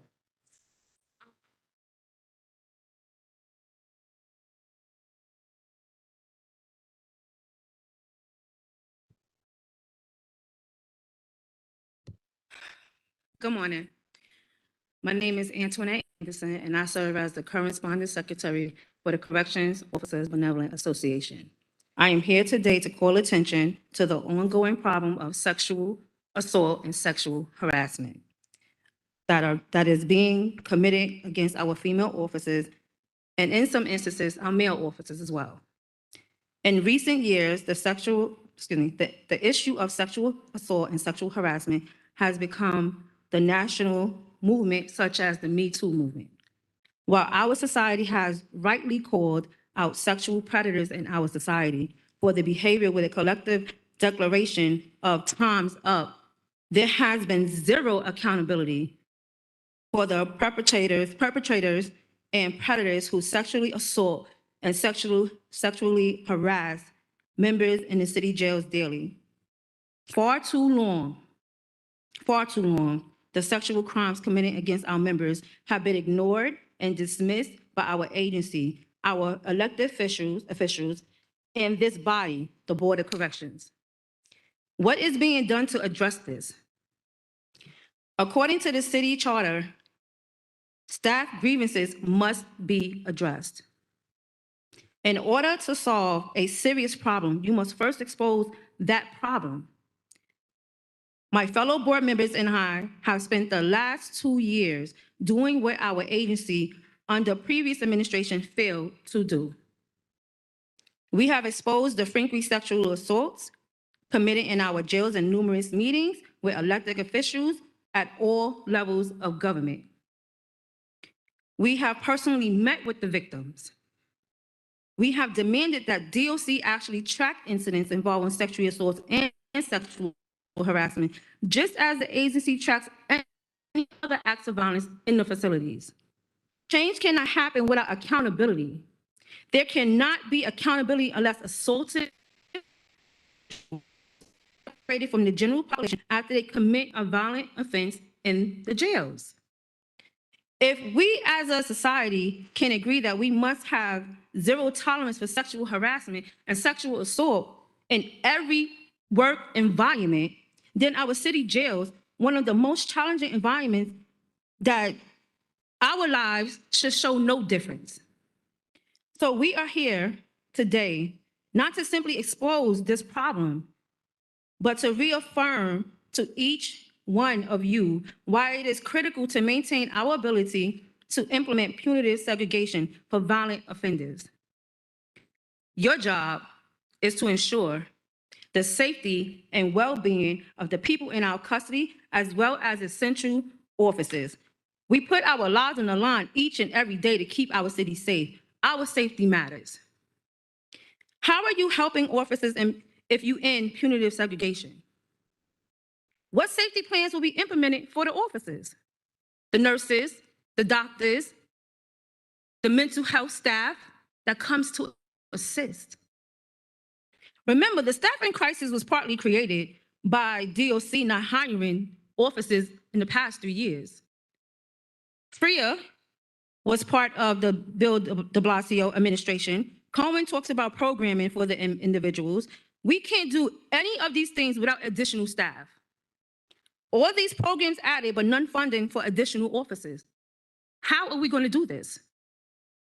No consequences for inmate actions have caused assaults, which equal more people out sick due to injuries that have caused record numbers of people to resign.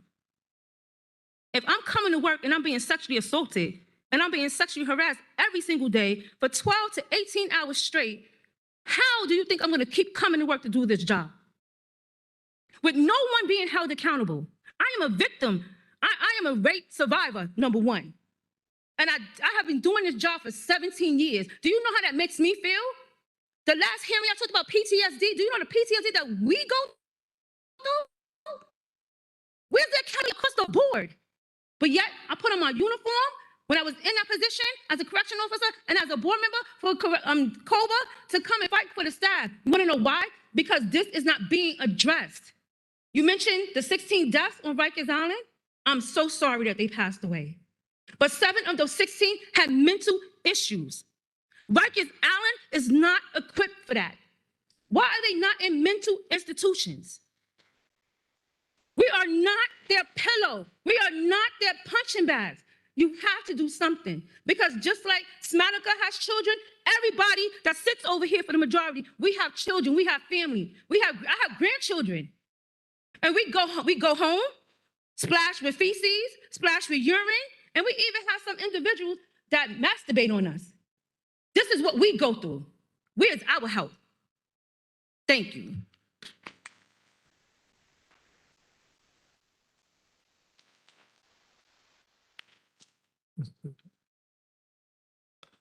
Thank you. Maurice Smith, COBA.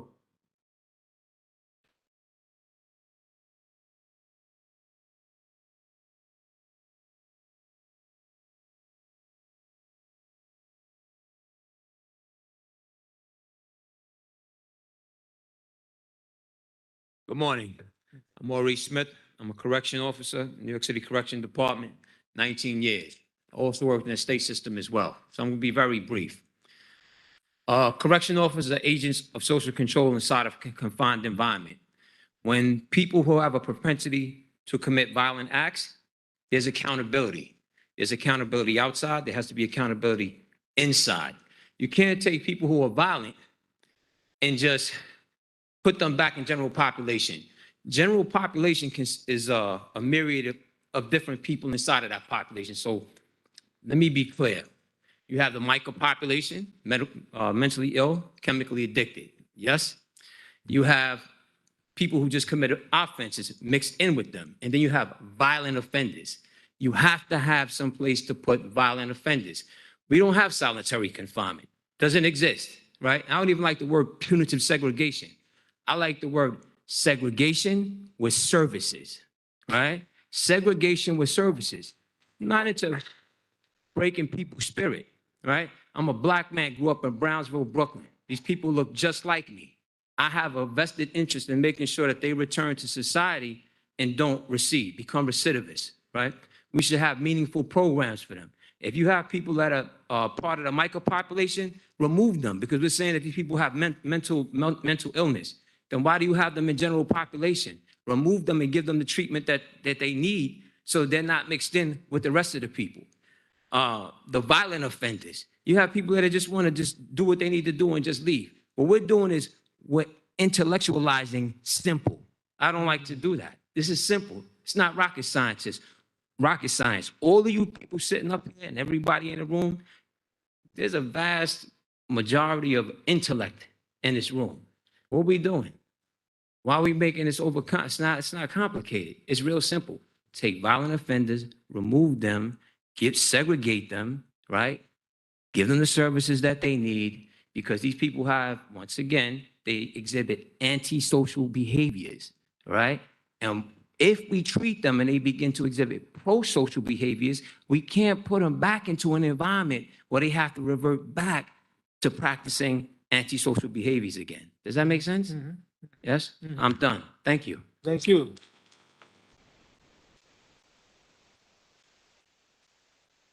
Where's Sarita?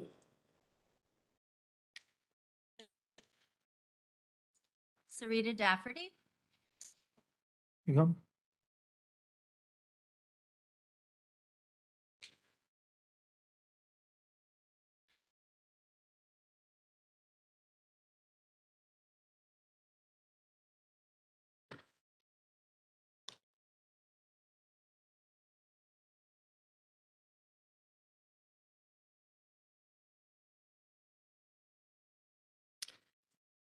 Good morning, members of the board, and I want to welcome the new board member. We look forward to working with you.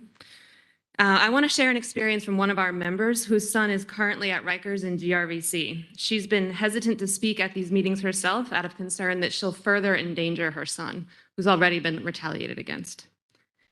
I'm going to speak her words now. My son is a 22-year-old. He's been held at Rikers since he was 18 years old. The last time he was in solitary confinement, he spent almost 3 months there, where he caught a stomach infection for being placed in a cell with a broken toilet. Due to the harmful punishment he received there, he's experienced visual and auditory hallucinations, insomnia, paranoia, back pain, neck pain, weight loss, and many more uncontrollable feelings like fear and anxiety. Besides being restricted from the rest of the population residing inside, the people in solitary are also restricted from hygiene supplies like toilet paper and sometimes food. He was also restricted from televisits and in-person visits and phone calls for 4 months. These are conditions that DOC has signaled they intend to expand, and they are conditions that create an environment of violence, and then that is used as justification for more control and violence and brutality against people in custody. That is not, it won't ever work. So there is a fallacy that has been created that maybe with enough punishment, that will end violence. It won't. And I've heard comments today indicating that there's support for services, there's support for programs. That's not what's happening. People are not getting that. They are in an environment of extreme deprivation. They are not getting, they've been restricted from visits. They've not been able to see their family members. And it is creating the conditions of violence and then trying to justify more deprivation. It will never work. I also want to say one thing briefly about staffing. This is the only jail system in the country, and it has to be said time and time again, where there are more staff than people in custody. This is not a problem of staffing. This is a problem of people not being required to work in housing units, and it is a problem if the union protects their ability to not work in housing units, because yes, it does endanger other staff. I also want to mention that there was a mention about treatment and mental health multiple times, and I have to address it because there's legislation called the Treatment Not Jails Act. The officers union, the officers could support that if you agree that people with mental illness should not be in jails and prisons. That is what we believe. However, every time that is brought up, the union leadership calls bloody murder and says that there'll be blood in the streets if there's any less people in the jails. So you have a disconnect where the union leadership, Benny Basio, when asked on the record in the city council meeting, I will play back the tape, when asked on the record in the city council meeting, if it would not be better for there to be less people in the jails, he said, there could not be less people in the jails. It would be unsafe for our city. On the other hand, the real experience that people have being in jails and even working in jails is that people with mental health needs should not be there. So if there is agreement on that, we can move forward if some of the rhetoric is put to the side.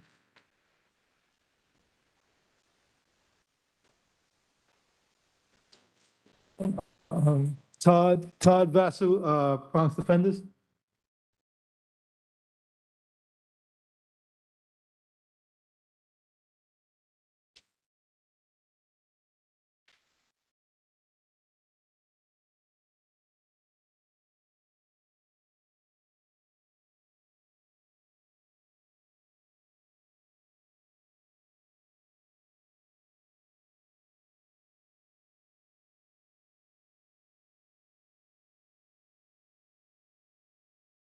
Morning. One. My name is Tad Vassell. I'm here to testify on behalf of the Bronx Defender as a prisoner's right advocate. Gotcha. You can hear me now? This is my first time here. And I empathize with the job that these men and women do on Rikers Island, because it is a civic duty. It is a tough task. I know what it is. As someone who's justice impacted, I know what this looks like. But we're talking about human beings here and respecting people's humanity, both sides of the fence. Mayor Adams continuously quotes public safety and justice are a prerequisite to prosperity. And individuals who are incarcerated, they need education. That is a tool. It is a tool. It actually enables public safety before they get back to society.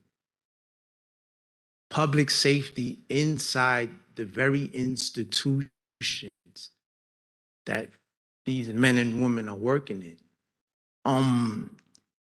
The level of bureaucracy that goes in place to bring about a system of dysfunction is years and years and years in the making. But we have to remember people's humanity. These individuals return to society. And we ask men and women to go in there to actually protect and serve. It's a delicate balance, but we have to find a way to do the very same thing that Mayor Adams constantly speaks about. Justice for individuals who are inside. I mean, every life lost in these correctional institutions is a referendum on respect. Each one of you is a referendum on your tenure. It's a referendum on the mayor's tenure. To lose a life because of the lack of services or being misclassified, or, you know, and in addition to the fact, like you can't use one small sample system and create policy in respects to using solitary confinement as a tool.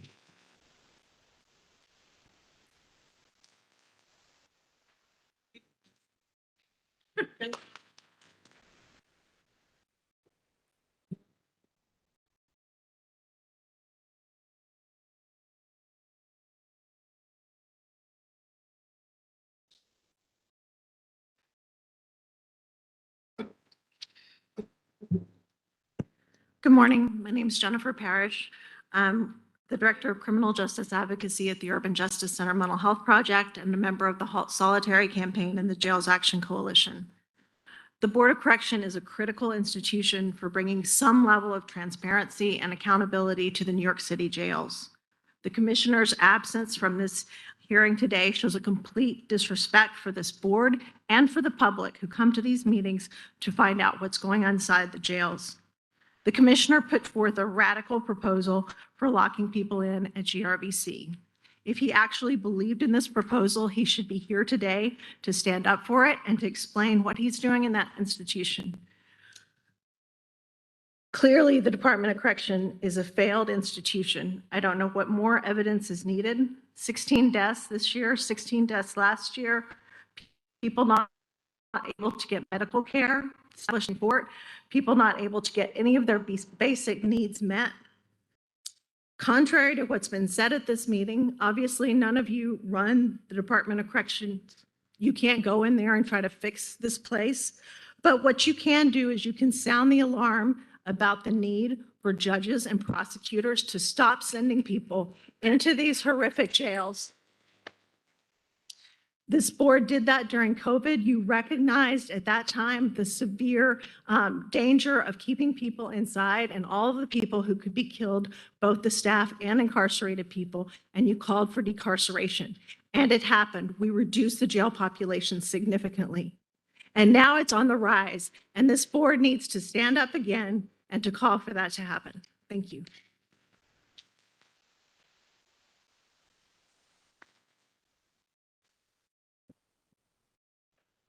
Dr. V?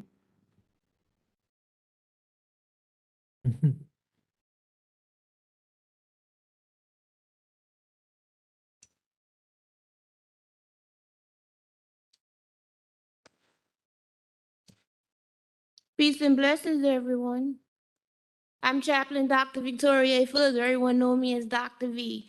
And I just want to touch on a couple of things really quickly. First, important, Sarita said the treatment, not jails. Over half the population has a mental health concern. But I just want to point out, Commissioner Molina is a vet. And I took pride in talking to him in our conversations when he first came on because I'm an Army brat. I've said that on the record many times before. And he also has been a police officer for 13 years. And I say that because he understands law and order very well. And he actually used to be the federal monitor for Oversight. And so for him not to be at a scheduled meeting with BOC when everyone is aware of the dates, the entire year, and we know that this meeting happens every month of the year except for August and December, is disgusting. And it's a blatant show of disrespect that he has for this board, and I want to say that on the record. And it's a disrespect for his officers. And so I next want to point out, CHS still reports to me, and I wish Patsy and her people had not left, so I'm pointing that out for the record as well, because they are no longer here today, that they still report to me that they don't have total access to their patients, to the detainees in many facilities. That is part of the problem. So also, when we talk about this staff crisis, I remember being in a city council meeting. Many of these people here weren't there, but I remember being in a city council meeting about 5-6 years ago, asking Councilmember Powers, who was the chair then, to extend DOC's budget, even against advocates' wishes, because more officers were needed, more programming were needed. We asked them to extend your budget to get actual, more staff in the facilities as well. And we also asked them to extend the investigations budget. And I say that because they got more officers, they got the money for it, but it was clear mismanagement. So right now, here they are again saying we need more officers. And at that time, they was doing 3 shifts as well. That's why I said, because working behind the walls, let me back up, working behind the walls, cognitive behavioral therapy, doing nursing, some forms of monitoring for the mental health, and chaplaincy. So when we talk about community members, officers call me because they know they could trust me. I've advocated about officers, when we talk about safety, I've advocated for officers who be stuck in units by themselves. When we talk about a lack of programming, many times, and I'm saying this on the record today, that I've spoken directly to Melina about this issue of not having a B officer and no programming being able to be ran. And Melina's like, well, I think everything could be done with an A officer. It's inhumane, one. It puts his officers at risk. risk, and it puts the detained individuals at risk.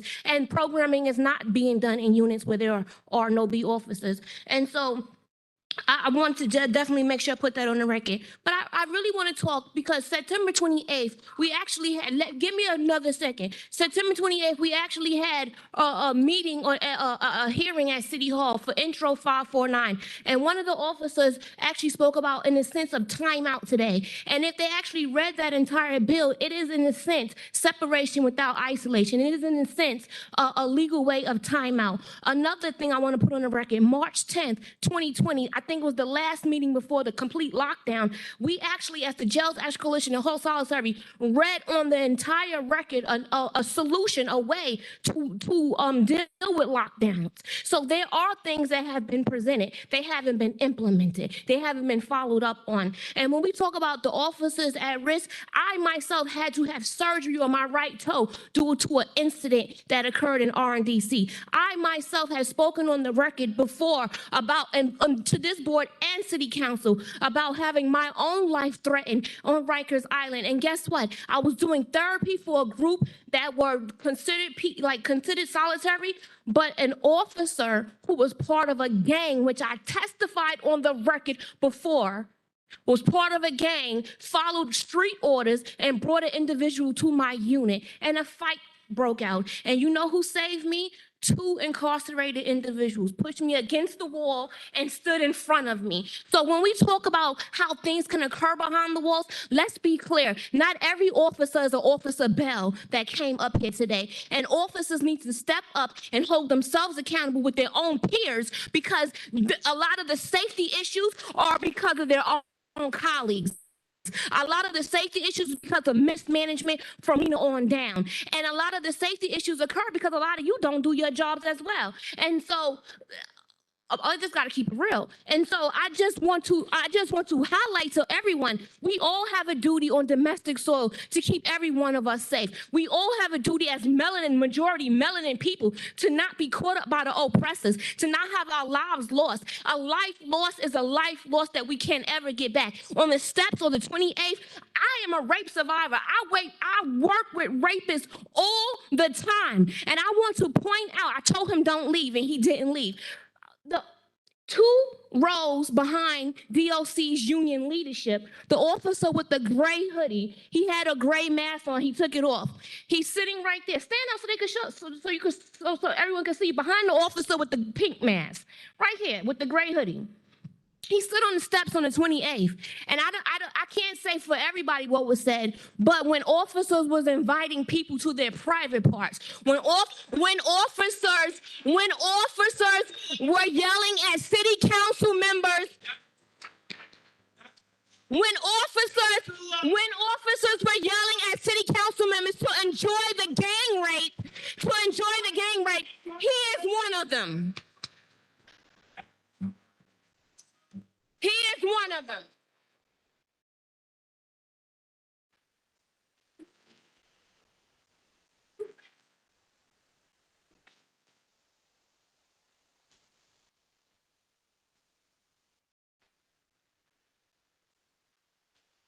Michelle Feynman. Michelle. And before the next speaker speaks, I just want to say that it's very unfortunate that someone shouted down the previous speaker. She did go over time, but she inherited some time from the person who didn't use all their time right before her. And she had a right to speak just like all of you do. So not in our meeting, not in our meeting, not in our meeting. And I would ask for people to please be respectful of each other and not to shout down the speakers, please. Thank you. Good morning, good afternoon, board members. My name is Michelle Feldman, and I'm the Policy and Campaigns Director for the Women's Community Justice Association. We advocate for the women and the gender expansive people at the Rose M. Singer Center on Rikers. So first, we want to just urge the board not to approve the variance for GRVC. Nobody should be denied out of cell time, and it would be extremely harmful for incarcerated people. Locking up people in one of the most restrictive settings, it's inhumane. And we need to end solitary confinement once and for all with Intro 549. But secondly, we need to ramp up decarceration efforts, and it should start with the women and gender expansive people at Rosie's. Right now, there's 337 women and gender expansive people. A year ago, it was 233. We're moving in the wrong direction. October is Domestic Violence Awareness Month, and the city can focus on decarcerating those who have histories of domestic violence. We wrote a report with the Lippman Commission called Path to Under 100 that found that 93% of the women that have been diverted from Rosie's have suffered physical, sexual, and/or emotional abuse. And nationally, that figure is about 77% of women in jail who have experienced domestic violence. We need preventative services that help survivors of domestic violence avoid criminal legal contact in the first place. That means physical, mental health care, legal services, and affordable housing. And we need accessible community-based domestic violence education and services. There also needs to be an initiative to divert people who are on Rikers who have domestic violence histories. And one strategy is holistic screening for abuse and other factors like mental illness and substance use by peer specialists who have lived experience. And these factors should be considered at every stage in the case by judges, DAs, defense attorneys, the DOC, and others. And finally, we need better access to programs that are alternatives to incarceration and transitional housing like Shiro, which has diverted over 300 women and gender expansive people from Rosie since 2017. It costs about $70,000 for a program slot at Shiro, and that's compared to $550,000 per year to keep somebody at Rikers. With 16 deaths at Rikers this year, there's an urgent need to decarcerate now. We can do more to protect domestic violence survivors who experience trauma and then go to Rikers subsequently. Stronger community-based resources that prevent incarceration and focus efforts to divert people on Rikers to alternatives would improve safety and justice. Thank you. Thank you. Rachel Snyderman?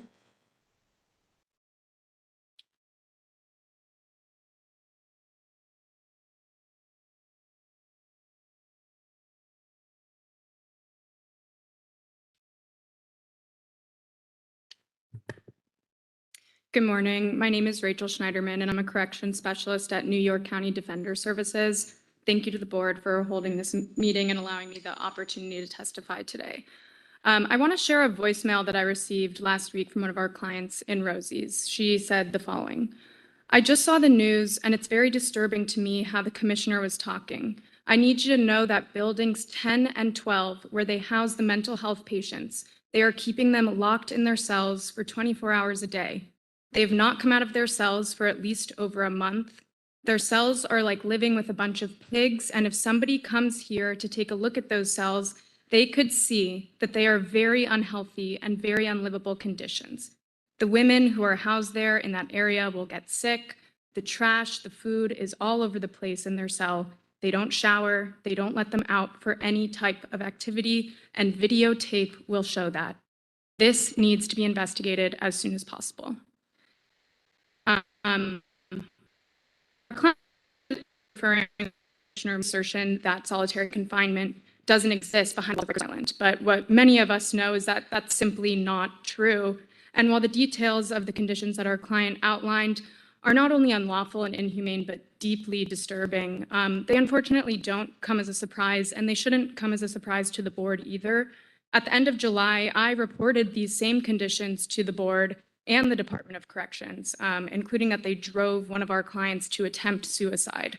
I reported them again at the last board meeting through both written and oral testimony.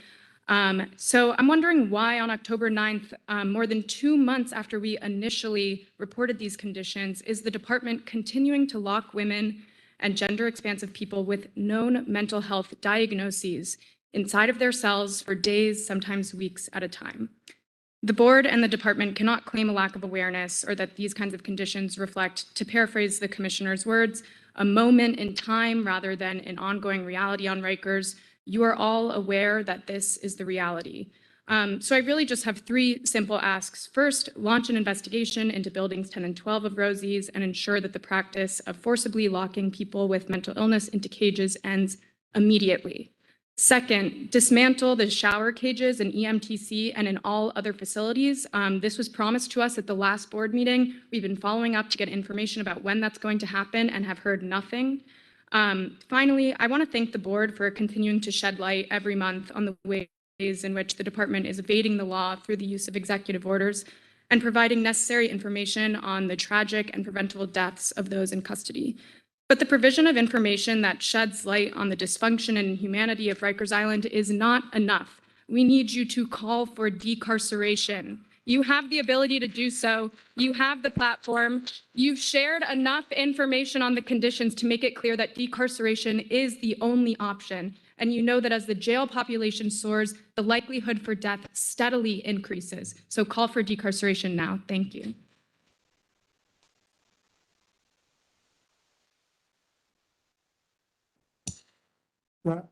Scott Altrich. Paul.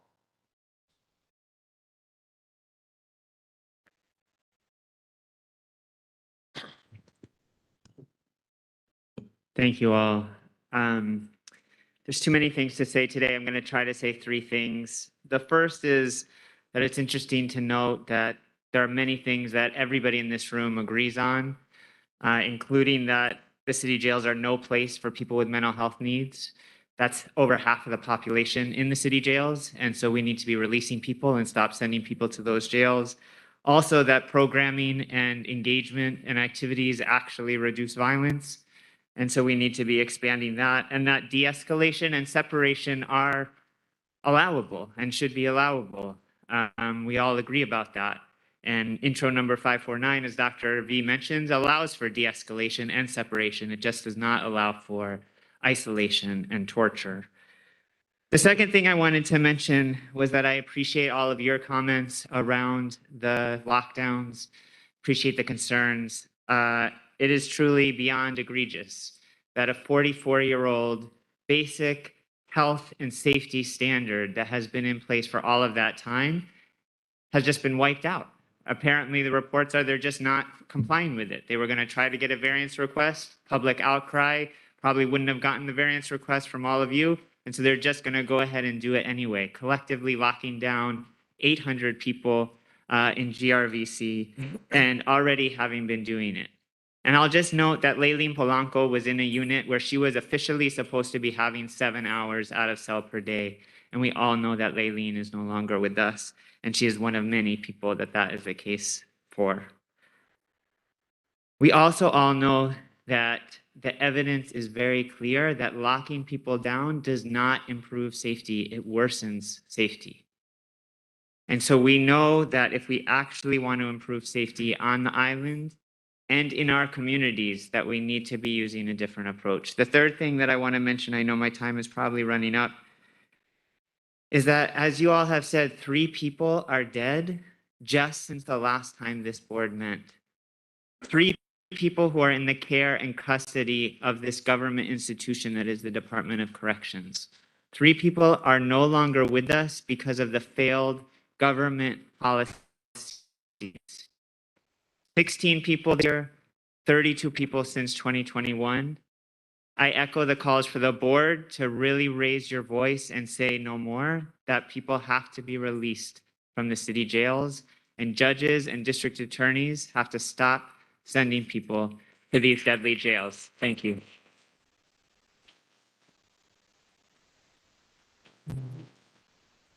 Jennifer Montano, say that correctly?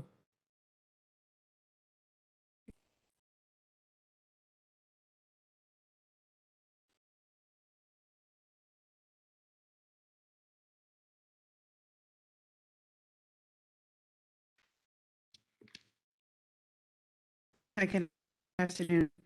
Jennifer Montano, and I'm a housing specialist with Project Shiro, which is an alternative to incarceration for women and gender expansive people.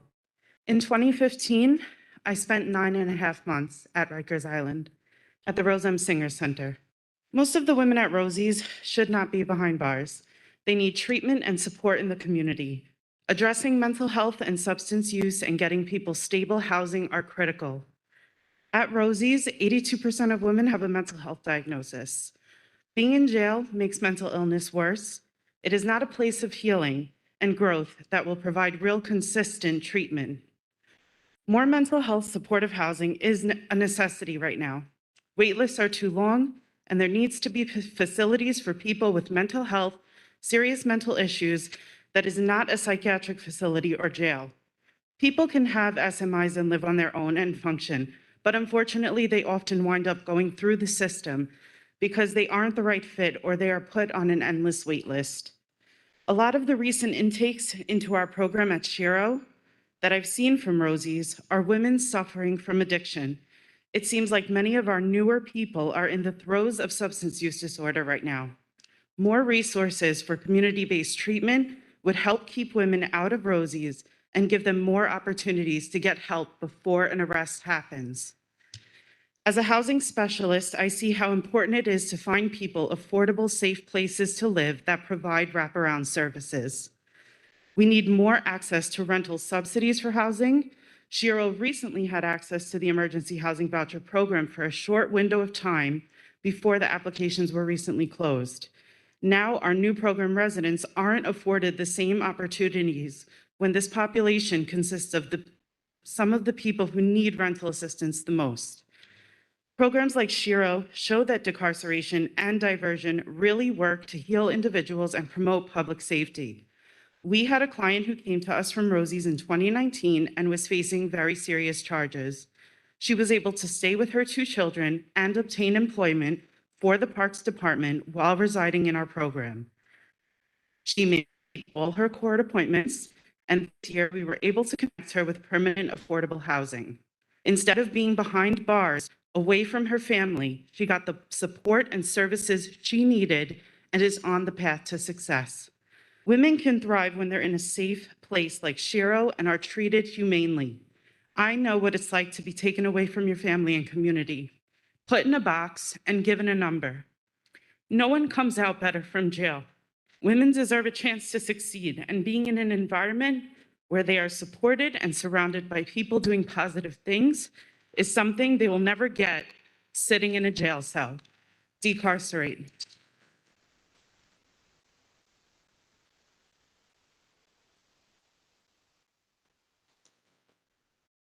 Macaulay?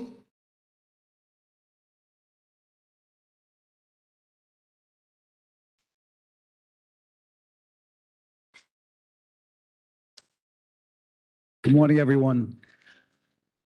I'd like to just give my story. I'm a delegate for 7 years at North Infirmary Command. I proudly wear a shield every single day. I've had the honor to meet numerous of you at the gate at North Infirmary Command and take you upstairs and show you what the second and third floor looks like. And time again, we see in the papers solitary confinement. I've walked you up the stairs. We've spoken on the second and third floor. It's not solitary confinement. Solitary confinement, according to Webster's dictionary, says solitary confinement is a term of imprisonment which the inmate lives in a single cell with little or no meaningful contact with other individuals. That simply doesn't exist. We do our best every single day as delegates and union representatives to make the lives better for officers, staff members, civilians, and incarcerated individuals. We want to make them safe. We want to afford them the programs they deserve. We were thrown under the bus for 2 administrations worth 8 years of nothing. The department housed gang affiliation individuals for one reason: to lower their numbers. We know that, right? And what has happened? The inmates run the asylum right now. We speak about how many weapons were found. You threw out 4,000, am I correct? Yes, 4,000? I could look at every single inmate in the North Infirmary Command. Stevie Bell, RNDC, you want to fill in the blanks? We just assume everybody has a weapon, right? These incarcerated individuals right now, if you can wrap your head around this, will go to another incarcerated individual and slice them from ear to ear. Why? Because they want to go into punitive seg for their own safety. Do you understand that? They'll take on another 7-year stint facing jail time just so they can be safe. And they're cutting another individual who just wants to do their jail time and go home. So we are asking you for one thing and one thing only. I got 180 seconds to ask this. I'm going to make this real clear in 5 seconds. Help us keep every person in a facility safe.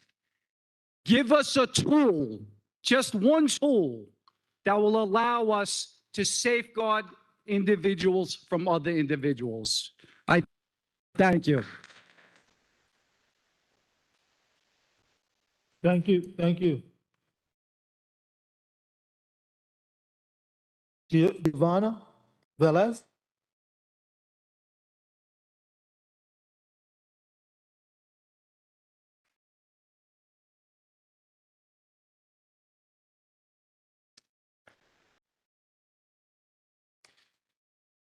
Good morning. Good morning. I'm Correctional Officer Velez with the New York City Department of Corrections and also a facility delegate at the George R. Vuarno Center, GRVC. This past weekend, GRVC facility had approximately 12 slashings/stabbings incidents which resulted in serious physical injury to multiple individuals in custody. Trails of blood followed down the hallways towards the clinic area. However, all services still were rendered.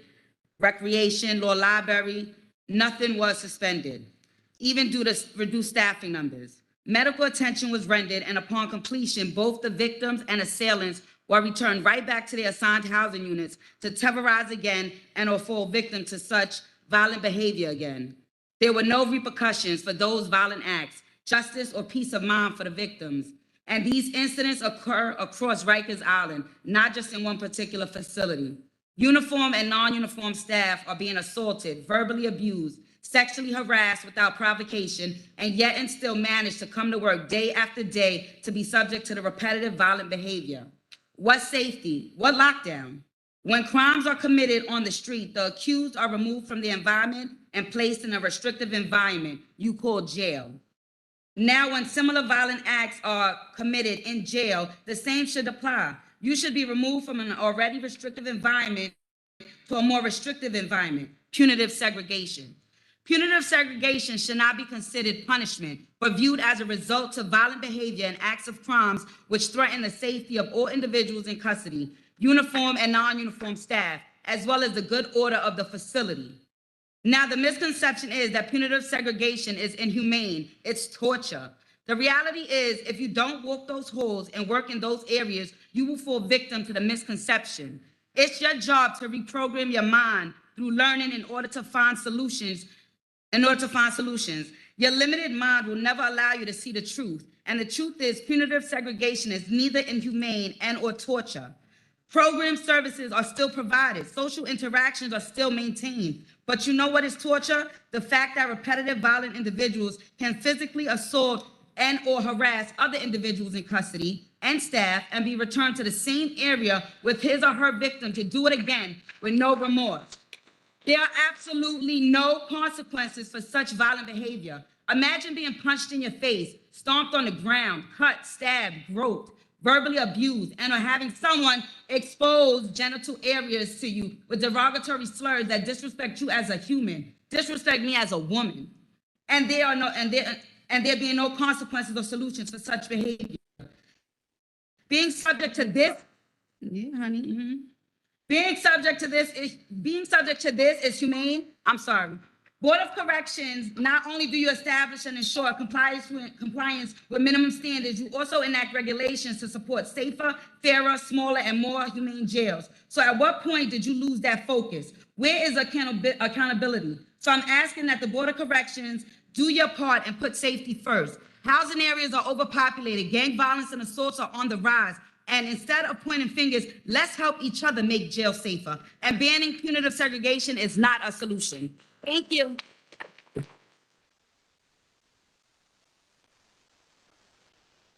Thank you. Kenneth C. Harrison?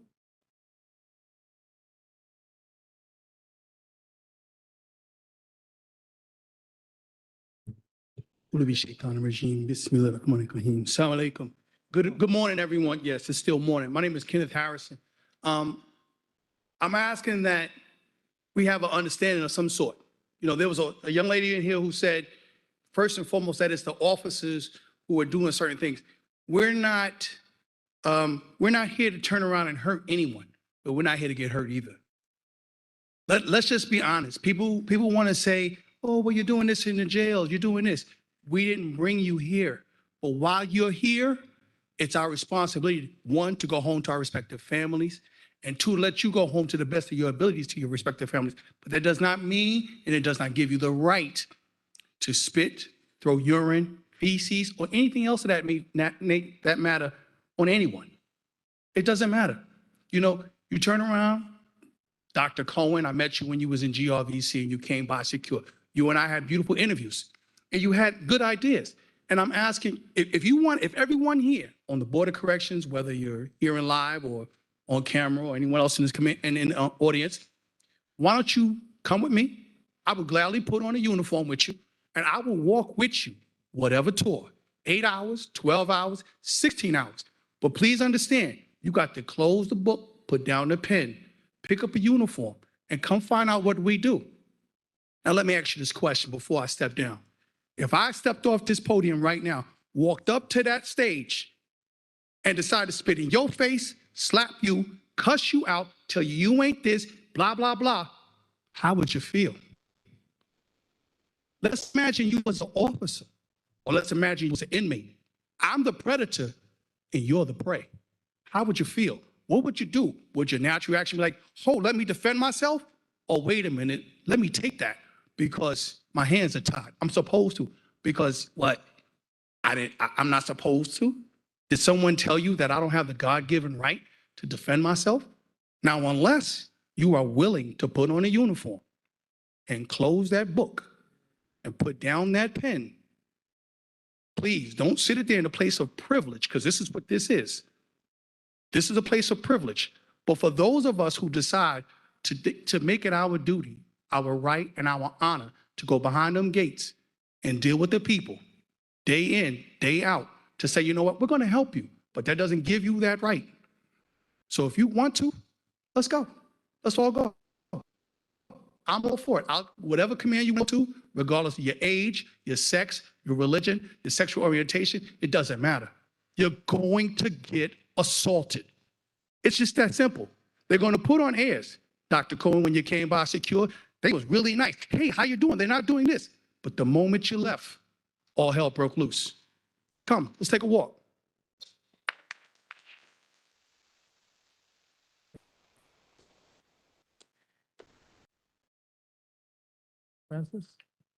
Francis Gillespie's?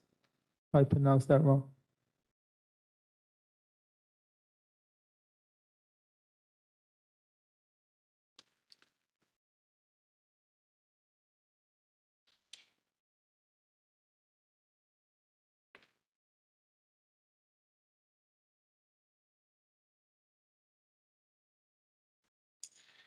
We have 8 more speakers.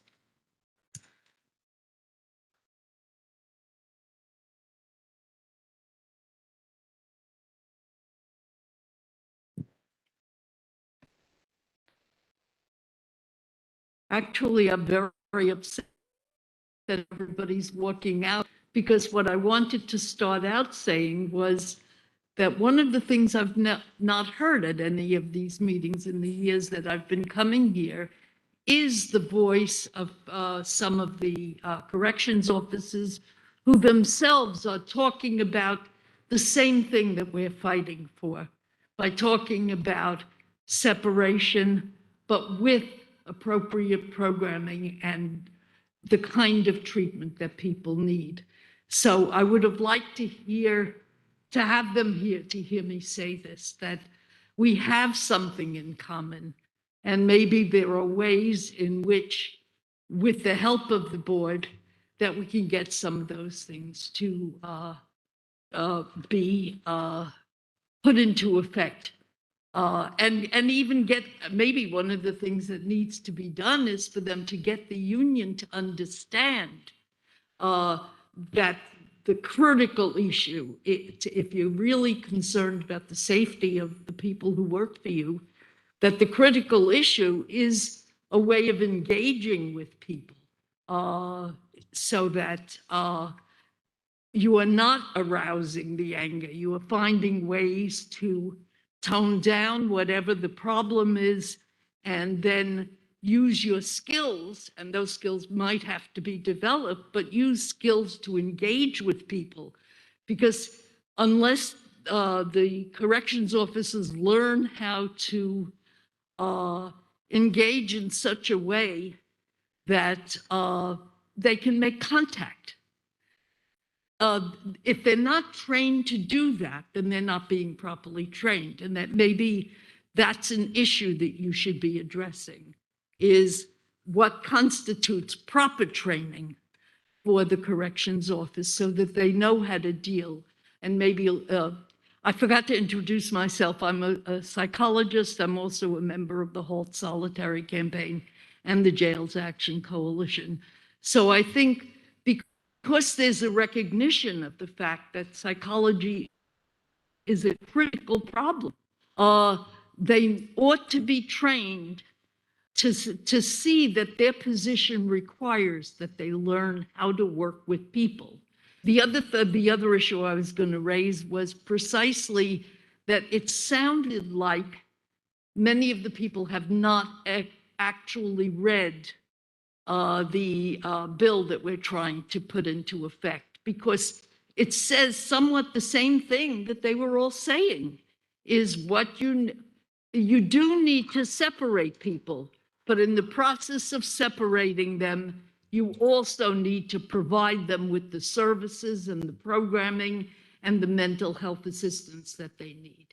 And so, well, I'm sad my words in some sense are being wasted, but I hope that you can help us to get that accomplished. Thank you.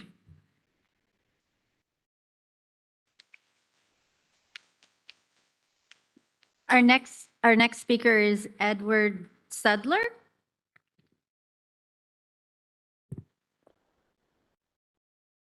Is he here?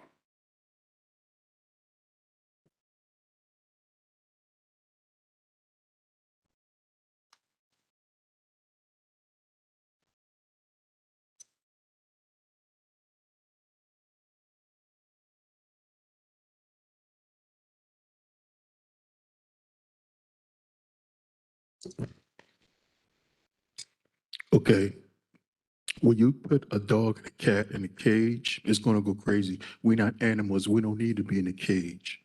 All right?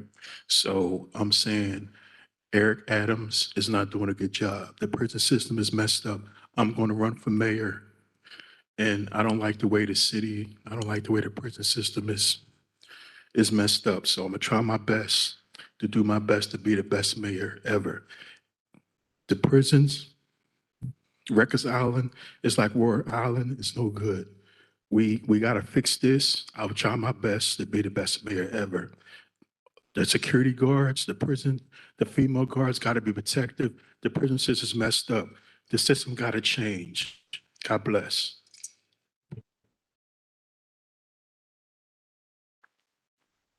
Thank you. The next speaker is Sherry Patterson.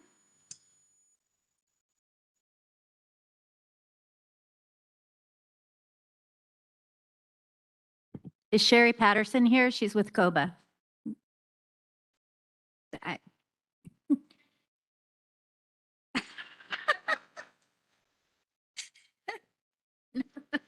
We can't do that.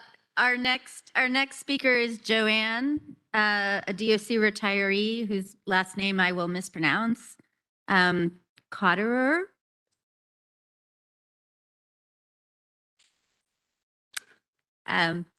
I don't hear from her spirit, so I think we have to go on to the next person.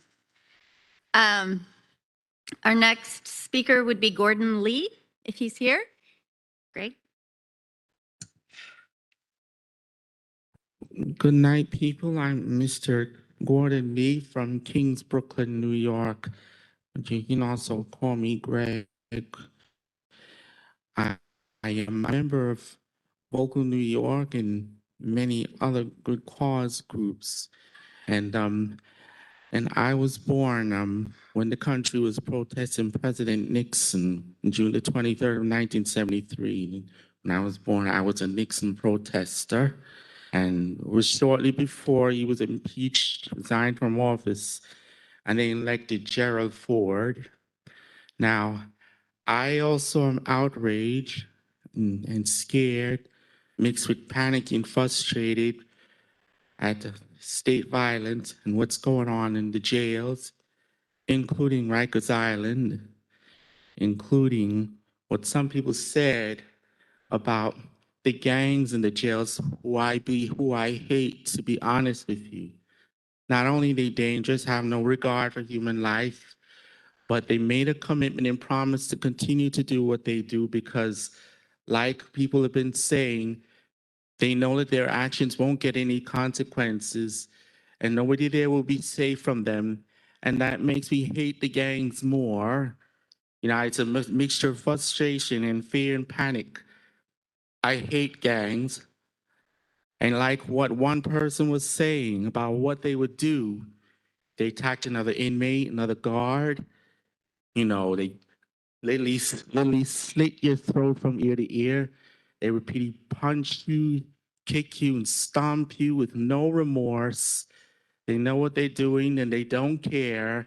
And on top of that, they use the verbal abuse and they say that you're the predator, you deserve every bit of it, either with no retribution or because they had a reaction to the wrong that the gangster himself did, or is defending another wrongdoer, another predator. You know, it's in like again, people are saying that they will always do it because their actions will get no consequences. I mean, nobody wants to be in danger of gang violence by gangs who know that their actions don't get consequences, so they will keep doing what they keep doing. I don't only hate gangs, I hate people who defend them, who try to protect them, who try to encourage them, who try to enable them. I don't want to give them equal love and acceptance. I want to segregate against them, to be honest with you. Because, thank you, I see my time is up.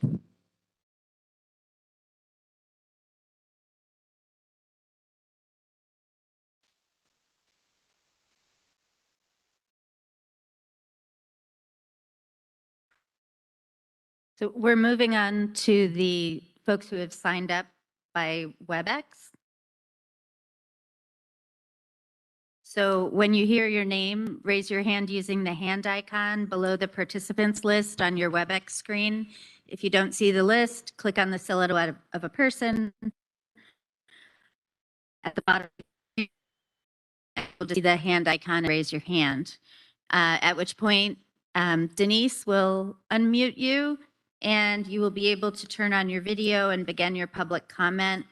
And everyone will have 3 minutes. So we begin with Kayla Simpson, legal aid.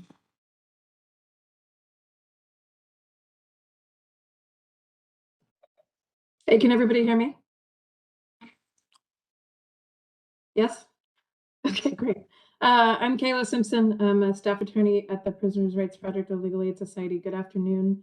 Welcome, Mr. Sampson, and thank you to Dr. Safier. The department's glaring absence, its withdrawal of its variance request, shows us their retreat from transparency. It is an escalating rejection of oversight at a time that they are also creating conditions that are killing people and putting everyone, staff and people in custody, in danger every day. And their approach to abrogating minimum standards, I'm glad that we continue to explore it here, by nearly permanent emergency executive orders is similarly defiant.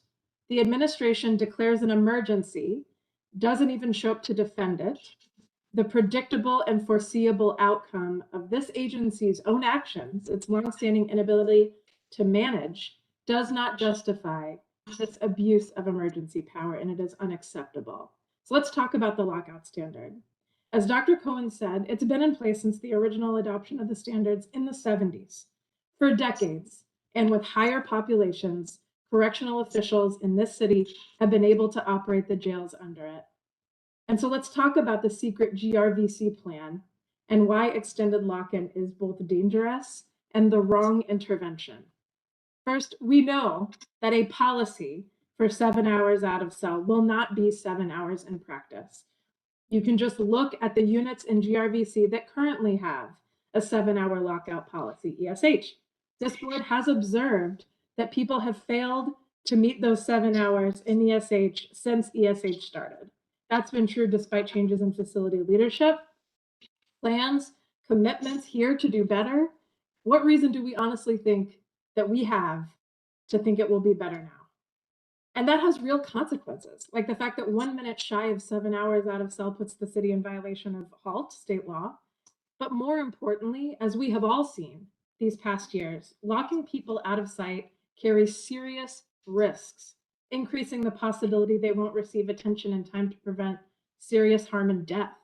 And DOC is even in contempt of court in our Agnew case because of its failure to get people to medical care in violation of your standards. Increasing health risk in a system that is violating the law and managing health risk already is unconscionable. And one note about Nunez. We're counsel for the plaintiff class in Nunez. The city maintained in its variance request that the monitor approves of a 17-hour lock-in.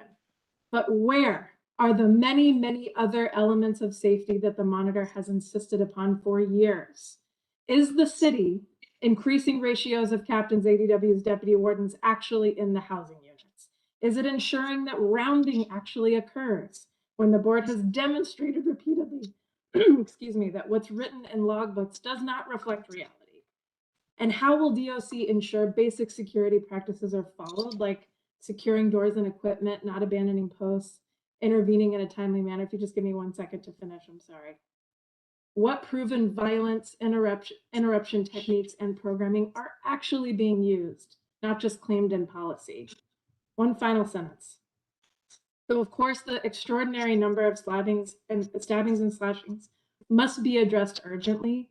We cannot countenance as a city a dangerous system where people are locked in cells for long stretches of time without adequate rounding, supervision, and other basic correctional practices. It should be rejected as a practice. It's not happening. It's the wrong intervention.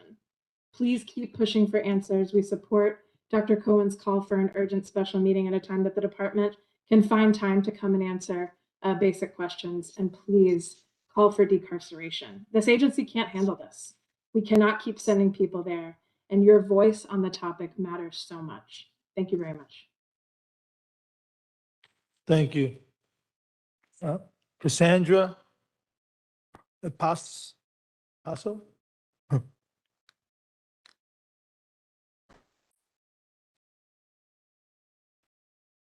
afternoon. Can you guys hear me?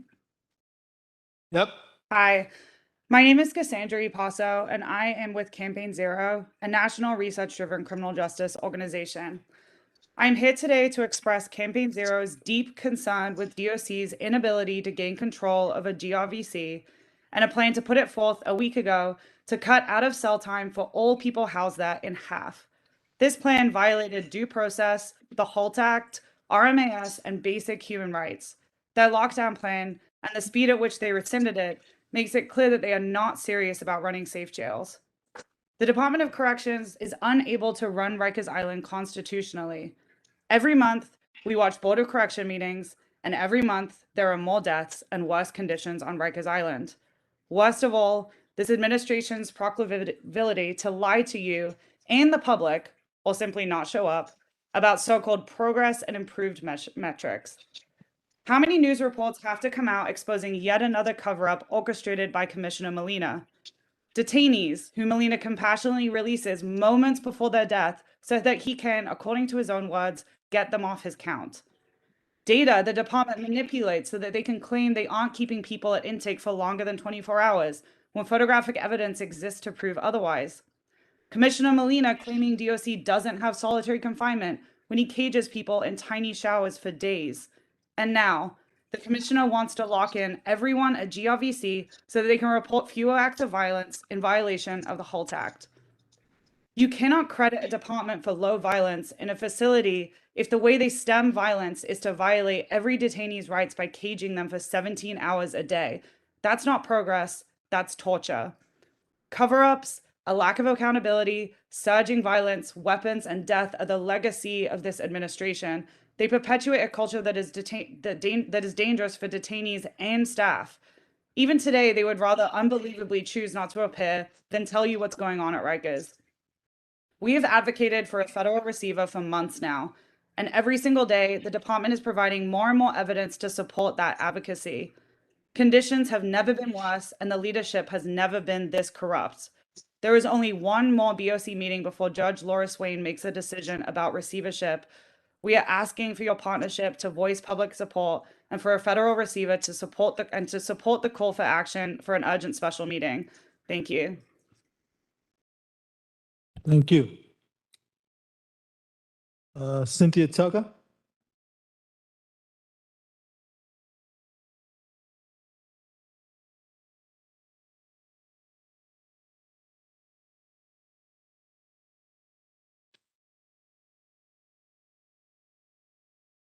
Cynthia, are you there? Oh, there you go.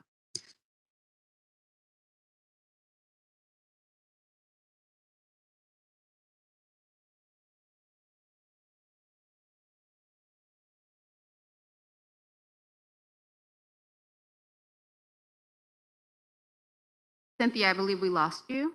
Are you there? We see your name, but we don't see your image or hear you. Okay, we'll go to the next person and come back to you. Danielle Gerard?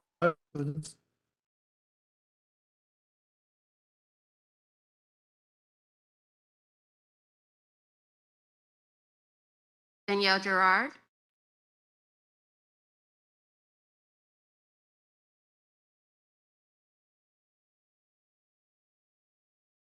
All right, you can go ahead and unmute yourself and you're ready to get started.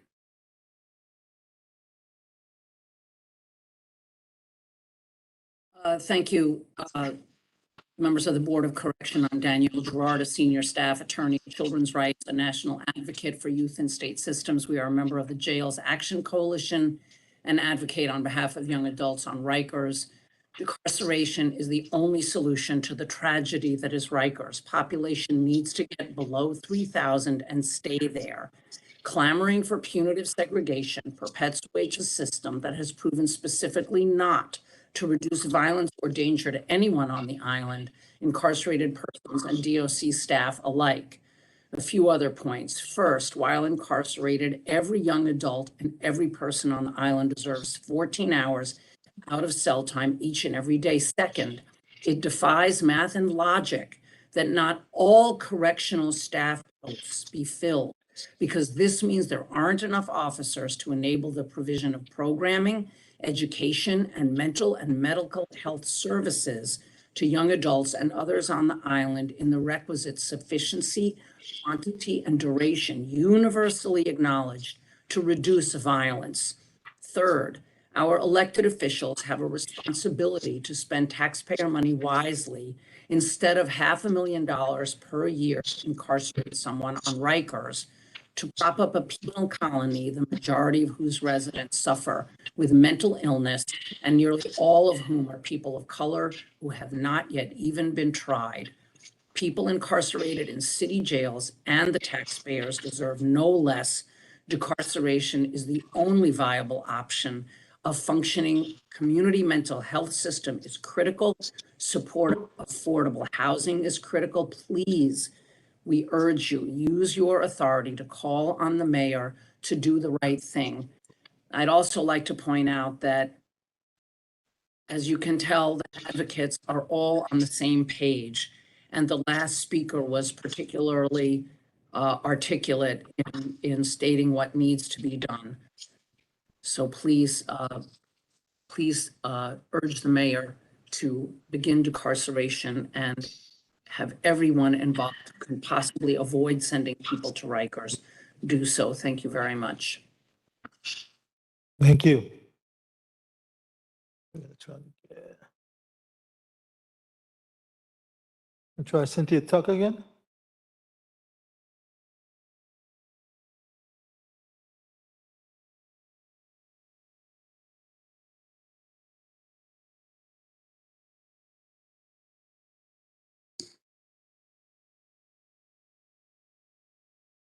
Cynthia, we can see you. Can you unmute yourself? Yeah. There you go. Oh, okay. Good afternoon. I'm speaking on behalf of HALT as well. My statement with that is that you have a lot of officers. I heard the officers' reports and whatnot, but I also been in facilities where the officers asked to be removed from certain facility because they didn't want to sentence the inmates over and over again. And they asked to be removed from one county to another county. But we need to stop.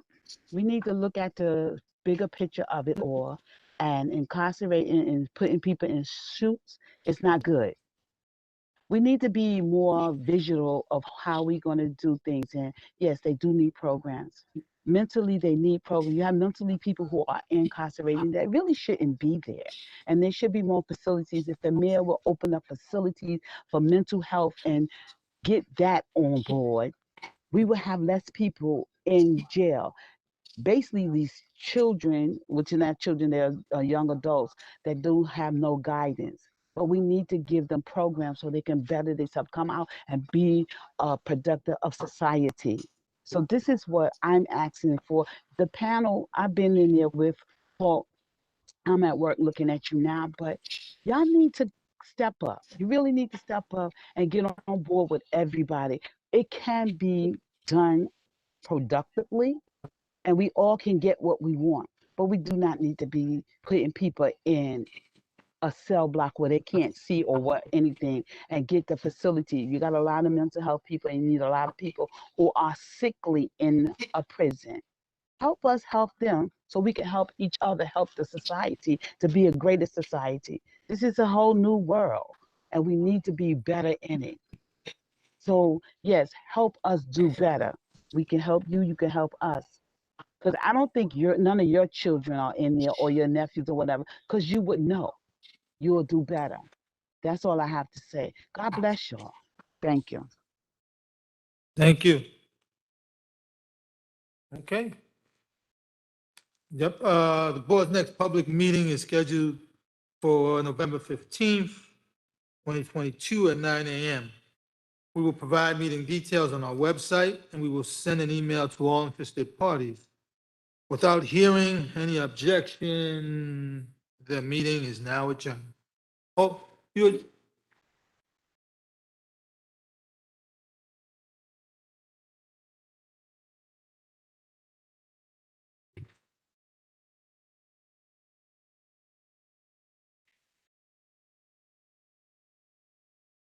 Denise.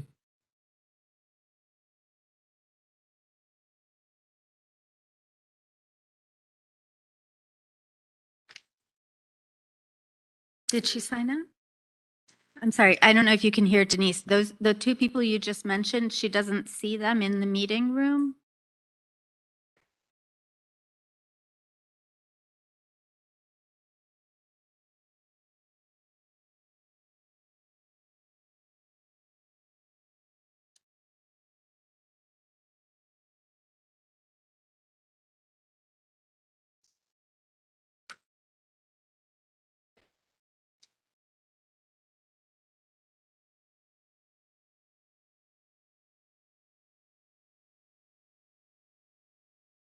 Thank you. Ms. Reed. And also, if we do miss them, they can submit written testimony and we'll, put it with all of the others and apologize for the glitch. So do we have? Yeah. So we have Edwin. Edwin, are you, for any of the folks that are still on the WebEx interested in providing testimony, please raise your hand. I see Edwin, I see Kelly Grace Price, last call. and I see who he is. Okay, so just Edwin, Grace, we'll go with them. We'll begin with Edwin.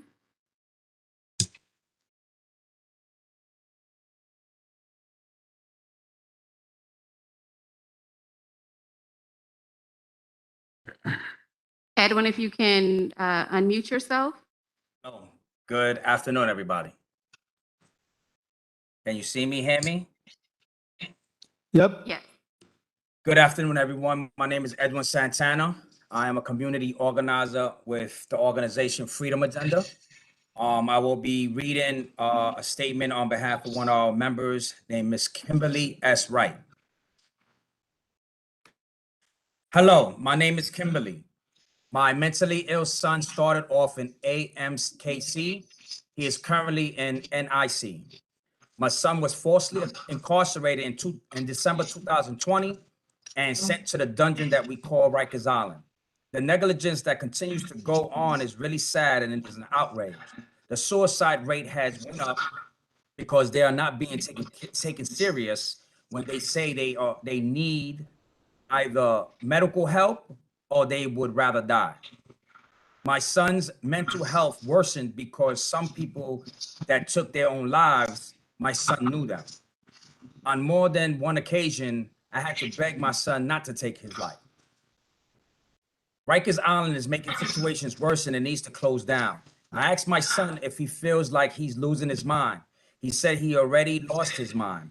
My son went in there at age 22 and he has aged so much, he looks almost 40. When my son was incarcerated, when he was a teenager, the treatment was no better.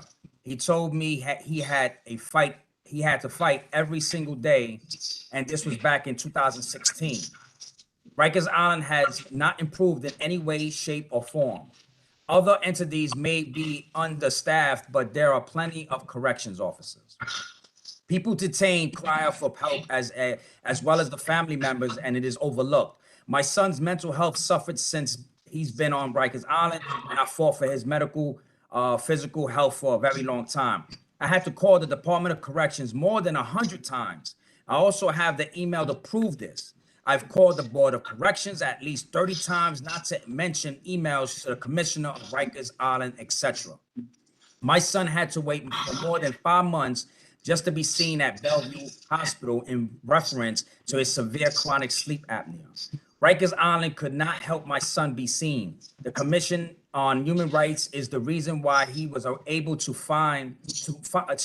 he was able to finally go to Bellevue Hospital, and the reason why he is now in the NIC unit. The conditions on Rikers Island causes them to want to hurt themselves, not to mention the neglect. The West Wing ignores their calls when they put in for sick call and they are already hardly seen. Patients Relations dispatches the information. The Department of Corrections ignores the situation. The Board of Corrections only has one person that answers the phone. They submit the information to the jail and it is ignored. People with mental health challenges should be in therapeutic settings with mental health professionals, not on Rikers Island. We need to fully utilize the mental health courts. People need treatment, not jail. Thank you, Ms. Kimberly S. Wright. And I want to say on behalf of myself, decarcerate New York City, and please let's close Rikers Island down. Thank you. Thank you. Next, we have Kelly Grace Price.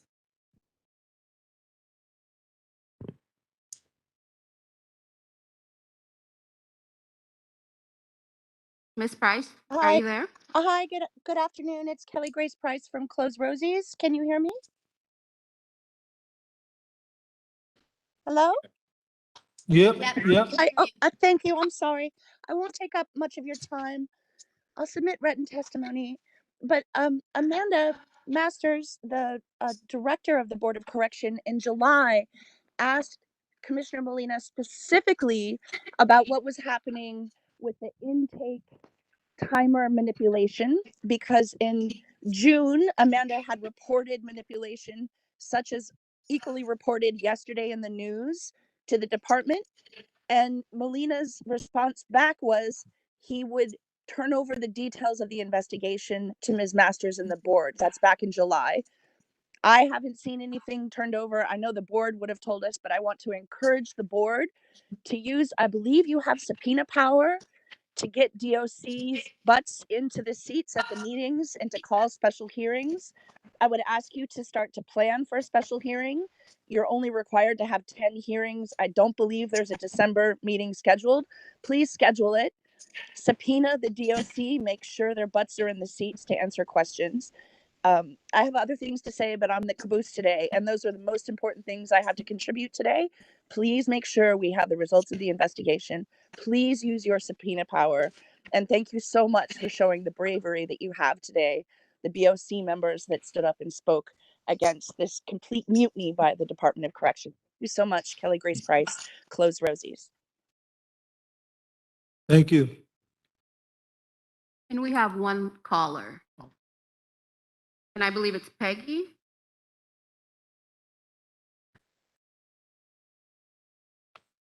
Peggy, are you there?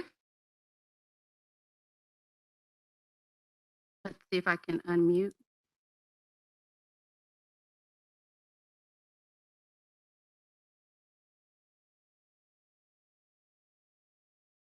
Peggy, are you there? There you go. You've unmuted yourself. Yes. Hello. Hi. I'm calling on, and I agree that there should be decarceration going on. My son is there, and he should not be there.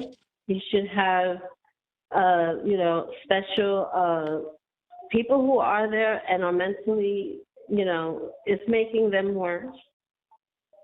And there should be a system where all of this is done away with. Keep the more dangerous people and give them their own program.